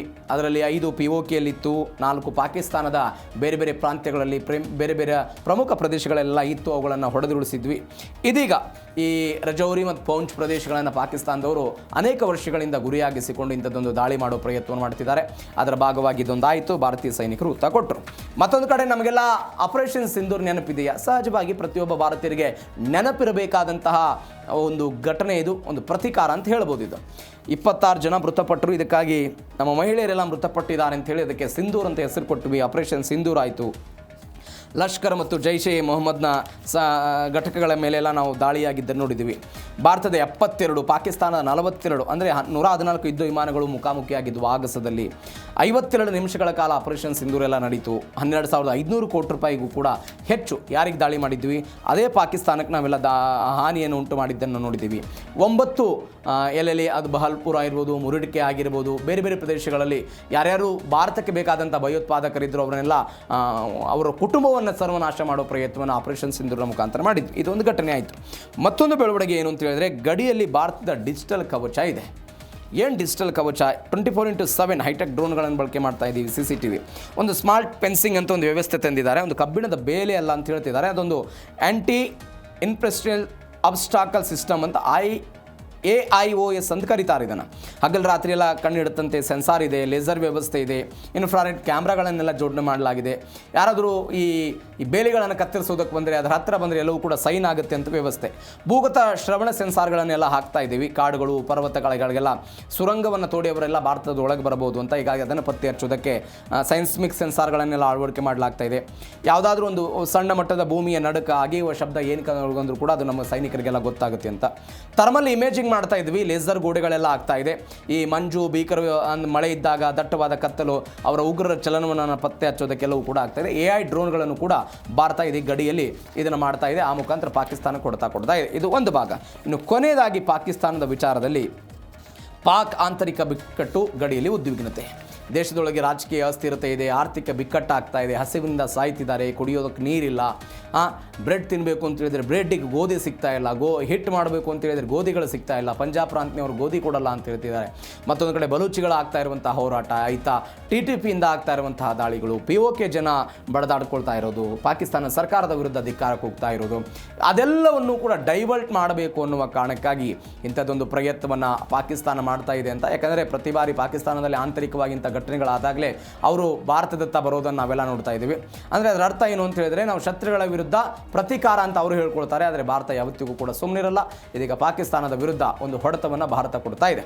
ಇದು ಪಾಕಿಸ್ತಾನಕ್ಕೆ ಸಂಬಂಧಪಟ್ಟಂತಹ ಸುದ್ದಿ. ಆದರೆ DNA ಕೊನೆಯ ಸುದ್ದಿ ಅದು ಮಳೆಗೆ ಸಂಬಂಧಪಟ್ಟಂತಹ ಸುದ್ದಿ. ಎಷ್ಟು ದಿನಗಳ ಕಾಲ ಮಳೆ ಕಡಿಮೆ ಆಗಿಬಿಟ್ಟಿತ್ತು. ಜುಲೈ ತಿಂಗಳಲ್ಲಿ ಮಳೆನೇ ಆಗ್ತಾ ಇಲ್ಲ, ಯಾವಾಗ ಬರುತ್ತೆ ಅಂತೆಲ್ಲ ನಾವೆಲ್ಲ ಕಾದಿದ್ದು ನೋಡಿದ್ವಿ. ಇದೀಗ ಇಸ್ರೋದ ಒಂದು ವರದಿ ದೊಡ್ಡ ಮಟ್ಟದಲ್ಲಿ ಮಳೆ ಆಗ್ಬೋದು ಎನ್ನುವಂಥ ವರದಿಯನ್ನು ಕೊಟ್ಟಿದೆ. ಏನಾಯ್ತು ಹಾಗಾದರೆ? ಇಸ್ರೋ ಕಣ್ಣಲ್ಲಿ ಮುಂಗಾರು ವಿಶ್ವರೂಪ ಅಂತ ಇಸ್ರೋ ಸಂಸ್ಥೆಯ INSAT 3DR ಎನ್ನುವಂಥ ಉಪಗ್ರಹದಿಂದ ಡೇಂಜರ್ ರಿಪೋರ್ಟ್ ಎಲ್ಲ ಲಭ್ಯ ಆಗಿದೆ. ಆ ರಿಪೋರ್ಟ್ನಲ್ಲಿ ಅವರು ಹೇಳ್ತಾರೆ, ಮಳೆ ಆಗುತ್ತೆ, ಭೀಕರವಾಗಿ ಮಳೆ ಕೇವಲ ಮಳೆ ಅಂತಲ್ಲ, ಭೀಕರವಾಗಿ ಮಳೆ ಅಂತ. ಈ ಅತ್ಯಾಧುನಿಕ ಹವಾಮಾನ ಮುನ್ಸೂಚನೆ ಕೊಡುವಂಥ ಒಂದು ಉಪಗ್ರಹ ಅದು INSAT 3DR ಅಂತ. ಜಮ್ಮು ಕಾಶ್ಮೀರ, ಗಂಗಾ ನದಿಯ ಬಯಲು ಪ್ರದೇಶ, ಈಶಾನ್ಯ ಭಾರತದ ಮೇಲ್ಭಾಗದಲ್ಲಿ ಹವಾಮಾನ ಪರಿಸ್ಥಿತಿ ಉಂಟು ಮಾಡುವಂಥ -80 ಡಿಗ್ರಿ ಸೆಲ್ಸಿಯಸ್ಗಿಂತಲೂ ಕೂಡ ತಂಪಾದ ಮತ್ತು ಅತ್ಯಂತ ಎತ್ತರವಾದಂಥ ಚಂಡಮಾರುತದ ಮೋಡಗಳಾಗುತ್ತೆ ಅಂತ. 60-70% ಮೋಡದ ಹೊದಿಕೆ ಆಗದೆ ಅಂತ. ದೇಶದ ಸುಮಾರು 3/2 ಭೂಭಾಗ ದಟ್ಟವಾದಂಥ ಮಾನ್ಸೂನ್ ಮೋಡಗಳಿಂದೆಲ್ಲ ಆವರಿಸ್ಕೊಂಡಿದೆ. ಮೋಡಗಳೆಲ್ಲ ಹೋಗ್ತಾ ಇದೆ ಅಂತ ಹೇಳಿದ್ವಿ. ಇದೀಗ ಎಲ್ಲ ಆಗ್ಬೋದು ಅಂತ ಹೇಳ್ತಿದ್ದಾರೆ ಅವರು. ಪ್ರವಾಹ ದೊಡ್ಡ ಮಟ್ಟದಲ್ಲಿ ಆಗುತ್ತೆ ಅಂತ ಹೇಳ್ತಿದ್ದಾರೆ. ನೋಡೋಣ ಏನಾಗುತ್ತೆ ಮಳೆ ವಿಚಾರದಲ್ಲಿ ಅಂತ. ಮತ್ತೊಂದು ಕಡೆ ಕಾಶ್ಮೀರದಲ್ಲಿ ವರುಣನ ಅಟ್ಟಹಾಸ. ಕಾಶ್ಮೀರದ ಪುಂಚ್ ಮತ್ತು ರಜೌರಿ ಜಿಲ್ಲೆಗಳಲ್ಲಿ ಭೀಕರ ಮೇಘಸ್ಫೋಟ ಸಂಭವಿಸಿದೆ. ದೃಶ್ಯದಲ್ಲಿ ನೀವೆಲ್ಲ ಗಮನಿಸ್ತಾ ಇದ್ದೀರಿ ಅದನ್ನು. ಒಂದು 8 ಜನ ಘಟನೆ ಮೃತಪಟ್ಟಿದ್ದಾರೆ, 6ಕ್ಕೂ ಹೆಚ್ಚು ಜನ ಎಲ್ಲ ನಾಪತ್ತೆ ಆದರು. ಸೋರಂಕೋಟೆಯಲ್ಲಿ ಭೂಕುಸಿತಕ್ಕೆ ಕುಟುಂಬವೇ ಮಣ್ಣು ಪಾಲಾಗಿರುವಂಥ ಘಟನೆ ಕಳೆದ ಒಂದು ವಾರದಿಂದ ಕೇರಳ ಮತ್ತು ಜಮ್ಮು ಕಾಶ್ಮೀರದಲ್ಲಿ ಹಿಂಗಾಗಿತ್ತು. ಒನ್ಸ್ ಅಗೇನ್ ಹಾಗೆ ಆಗಿದೆ. 2 ವರ್ಷದ ಮಗು ಸೇರಿದಂತೆ ಹಲವರ ಮೃತದೇಹ ಎಲ್ಲ ಪತ್ತೆ ಆಗಿಬಿಟ್ಟಿದೆ. ಅಲ್ಲಿ ಕೋಟ್ಯಾಂತರ ರೂಪಾಯಿ ಮೌಲ್ಯದ ಆಸ್ತಿ ಪಾಸ್ತಿಗಳೆಲ್ಲ ಹಾನಿಯಾಗಿದೆ. ಇದು ಜಮ್ಮು ಕಾಶ್ಮೀರದ ವರದಿ. ಮತ್ತೊಂದು ಕಡೆ ಅಮರನಾಥ ಯಾತ್ರೆ ಸ್ಥಗಿತ ಆಗಿದೆ. ಇತ್ತೀಚೆಗೆ ನಾವು ಒಂದು ಸುದ್ದಿಯನ್ನು ನೋಡಿದ್ವಿ, 97% ಅಲ್ಲಿಯ ಲಿಂಗ ಎಲ್ಲ ಕರೆಗೆ ಹೋಗ್ಬಿಟ್ಟಿದೆ, ಅನೇಕ ಜನ ಯಾತ್ರಿಕರೆಲ್ಲ ಹೊರಟಿದ್ದಾರೆ ಅಂತ. ಜುಲೈ 3ನೇ ತಾರೀಕಿಗಳಷ್ಟೇ ಶುರುವಾಗಿತ್ತು ಅಮರನಾಥ ಯಾತ್ರೆ. ಇದೀಗ ಆಗಸ್ಟ್ ತಿಂಗಳ ತನಕ, ಮುಂದಿನ ತಿಂಗಳ ತನಕ ಇರಬೇಕಾಗಿತ್ತು. ಇದೀಗೆಲ್ಲ ಹೋಗಿ ಬಂದ್ ಮಾಡಿದ್ದಾರೆ ಅದನ್ನು ಬೇರೆ ಬೇರೆ ಕಾರಣಕ್ಕಾಗಿ. 3,70,000 ಜನ ಈ ತನಕ ಎಲ್ಲ ಅಮರನಾಥ ದರ್ಶನ ಯಾತ್ರಿಕರಾಗಿ ಎಲ್ಲ ಹೋಗಿದ್ದರು. ಇದಕ್ಕೆ ಬಂದ್ ಮಾಡಿದ್ದಾರೆ. 57 ದಿನಗಳ ಕಾಲ ನಡಿಬೇಕಿತ್ತು. ಆಗಸ್ಟ್ 28ಕ್ಕೆ ಮುಕ್ತಾಯ ಆಗಬೇಕಾಗಿತ್ತು. ಆದರೆ ಭಾರತೀಯ ಹವಾಮಾನ ಇಲಾಖೆ ಜುಲೈ 19ರಿಂದ ಜುಲೈ 23 ತನಕ ಜಮ್ಮು ಕಾಶ್ಮೀರದಾದ್ಯಂತ 5 ದಿನಗಳ ಕಾಲ ಮಳೆಯಾಗುತ್ತೆ, ಭಾರಿ ಮಳೆ ಆಗ್ಬೋದು ಅಂತ ಹೇಳ್ತಿದ್ದಾರೆ. ಬಾಲ್ಟಾಟ್ 14 ಕಿಲೋಮೀಟರ್ ದೂರದ ಒಂದು ಸಣ್ಣ ಮಾರ್ಗ ಇದು. ಪಹಲ್ಗಾಮ್ ನುನ್ವಾನ್ ಎನ್ನುವಂಥ ಒಂದು 48 ಕಿಲೋಮೀಟರ್ನ ಸಾಂಪ್ರದಾಯಿಕ ಮಾರ್ಗ, ಎಲ್ಲ ಟ್ರಕ್ಕಿಂಗ್ ಮಾರ್ಗಗಳನ್ನು ಸಂಪೂರ್ಣವಾಗಿ ಬಂದ್ ಮಾಡಿದ್ದೇವೆ ಸಾರ್ವಜನಿಕರ ಹಿತದೃಷ್ಟಿಯಿಂದ ಅಂತೆಲ್ಲ ಅವರೆಲ್ಲ ವರದಿ ಕೊಟ್ಟಿದ್ದಾರೆ. ಆ ಮುಖಾಂತರ ಸದ್ಯಕ್ಕೆ ಅಮರನಾಥ ಯಾತ್ರೆ ಸ್ಥಗಿತ ಆಗಿದ್ದನ್ನು ನಾವು ನೋಡ್ತಾ ಇದ್ದೀವಿ. ಮತ್ತೊಂದು ಬೆಳವಣಿಗೆ, ರಾಜ್ಯಕ್ಕೂ ಕೂಡ ಚಂಡಮಾರುತದ ಎಫೆಕ್ಟ್ ತಡ್ತಾ ಇದೆ. ಕರಾವಳಿ ಜಿಲ್ಲೆಗಳಿಗೆ ಸೂಪರ್ ಎಲ್ ನೀನೋ ಚಂಡಮಾರುತದ ಪ್ರಭಾವ. ದಕ್ಷಿಣ ಕನ್ನಡ, ಉಡುಪಿ, ಉತ್ತರ ಕನ್ನಡ ಜಿಲ್ಲೆಗಳೆಲ್ಲ ಮಳೆ ಆಗುತ್ತೆ 10 ದಿನಗಳ ಕಾಲ ಅಂತ. ಪುಷ್ಯ ಮಳೆ ಜುಲೈ 21ರಿಂದ ಅಂದರೆ ನಾಳೆ ಬಿಟ್ಟು ನಾಡ್ದು ಮಂಗಳವಾರದಿಂದ ಆರಂಭ ಆಗ್ತಾ ಇದೆ. ರೈತರಲ್ಲಿ ಇದರ ಆಸೆ ಚಿಗುರ್ತಾ ಇರೋದನ್ನು ನೋಡ್ತಾ ಇದ್ದೀವಿ. ಮಲೆನಾಡಿನ ಹಾಸನ, ಕೊಡಗು, ಶಿವಮೊಗ್ಗ, ಚಿಕ್ಕಮಗಳೂರಲ್ಲಿ ಆರೆಂಜ್ ಅಲರ್ಟ್ ಘೋಷಣೆ ಮಾಡಿದ್ದಾರೆ. ಹೀಗಾಗಿ ಜೂನ್ ಮತ್ತು ಜುಲೈನಲ್ಲಿ ಏನು ಮಳೆ ಕೊರತೆ ಏನು ಉಂಟಾಗಿತ್ತು ಅದು ಇನ್ಮೇಲಾದರೂ ಕಡಿಮೆ ಆಗುತ್ತಾ, ಜಲಾಶಯಗಳ ಮಟ್ಟ ಜಾಸ್ತಿ ಆಗುತ್ತಾ ಅಂತ ನೋಡೋಣ. ಮತ್ತೊಂದು ಕಡೆ ಬೆಂಗಳೂರಿನ ಕಥೆ ಇದೆ ಮಳೆ ವಿಚಾರದಲ್ಲಿ. ಸಿಲಿಕಾನ್ ಸಿಟಿಯಲ್ಲೂ ಕೂಡ ಮಳೆ ಹವಾ ಹೆಂಗಿರುತ್ತೆ ಅಂತ. ಬೆಂಗಳೂರಿನಲ್ಲಿ ದಿನವಿಡೀ ಮೋಡ ಕವಿದ ವಾತಾವರಣ ಇರುತ್ತೆ, ಸಾಧಾರಣ ಮಳೆ ಆಗ್ಬೋದು ಅಂತ ಹೇಳ್ತಿದ್ದಾರೆ. ಬೆಳಗಾವಿ, ಧಾರವಾಡ, ಕಲಬುರಗಿಯಲ್ಲೆಲ್ಲ ತಂಪಾದ ಗಾಳಿ ಬೀಸುತ್ತೆ ಅಂತ ಹೇಳ್ತಿದ್ದಾರೆ. ಬಳ್ಳಾರಿ, ರಾಯಚೂರು ಜಿಲ್ಲೆಗಳಲ್ಲಿ 31 ಡಿಗ್ರಿಗೆ ಗರಿಷ್ಠ ತಾಪಮಾನ ಇಳಿಕೆ ಆಗುತ್ತೆ ಅಂತ. ಯಾಕಂದರೆ ಅಲ್ಲಿ 34, ಬೆಂಗಳೂರಲ್ಲೇ 34 ಡಿಗ್ರಿಗೆಲ್ಲ ಹೋಗಿದ್ದನ್ನು ನೋಡ್ತಾ ಇದ್ವಿ ನಾವು. ಇದೀಗ ಅಲ್ಲಿ ಜಾಸ್ತಿ ಆಗಿತ್ತು. ತಗ್ಗು ಪ್ರದೇಶಗಳಲ್ಲಿ ನೀರು ನಿಲ್ಲಬಹುದು, ವಾಹನ ಸವಾರೆಲ್ಲ ಎಚ್ಚರಿಕೆ ಇರಬೇಕು. ಮಂಡ್ಯ, ಮೈಸೂರು, ಮಡಿಕೇರಿ ಭಾಗದಲ್ಲಿಯೂ ಕೂಡ ಈ ಮುಂಗಾರಿನ ಪ್ರಮಾಣ ಚುರುಕಾಗ್ತಾ ಇದೆ ಅಂತೆಲ್ಲ ವರದಿಗಳು ಹವಾಮಾನ ಇಲಾಖೆಯಿಂದ ಬರ್ತಾ ಇದೆ. ಹೀಗಾಗಿ ವರದಿಗಳು ಏನಾಗುತ್ತೆ ಅಂತ ಕಾದು ನೋಡೋಣ. ಆ ಮುಖಾಂತರ ಕೇವಲ ಮಳೆ ಅಂತಲ್ಲ, ಭಾರತದ ವಿವಿಧ ಪ್ರದೇಶಗಳಲ್ಲಿ ಭೀಕರ ಪ್ರವಾಹ ಆಗ್ಬೋದು, ಭೂಕುಸಿತ ಆಗಬಹುದು, ಕೆಲವೊಂದಿಷ್ಟು ಸಮಸ್ಯೆಗಳು ಮಳೆಯಿಂದ ಆಗಬಹುದು ಅಂತ ಇದೀಗ ಹವಾಮಾನ ಇಲಾಖೆ ಮತ್ತು ಇಸ್ರೋದ ಆ ಉಪಗ್ರಹ ವರದಿಯನ್ನು ಕೊಟ್ಟಿದೆ. ನೋಡೋಣ ಮಳೆ ಹೆಂಗಾಗುತ್ತೆ, ಏನು ಎತ್ತ ಅಂತ. ಯಾಕಂದರೆ ಜುಲೈ ತಿಂಗಳಲ್ಲಿ ನಾವು ಮಳೆ ಕೊರತೆಯನ್ನು ಎದುರಿಸ್ತಾ ಇದ್ದೀವಿ 30%, ಜೂನ್ ತಿಂಗಳಲ್ಲಿ 49% ನಾವು ಮಳೆಯ ಕೊರತೆಯನ್ನು ಎದುರಿಸ್ತಿದ್ವಿ. ಹೀಗಾಗಿ ಆ ಕೊರತೆ ಇದೀಗ ನಿಭಾಯಿಸುತ್ತಾ ಕಾದು ನೋಡೋಣ.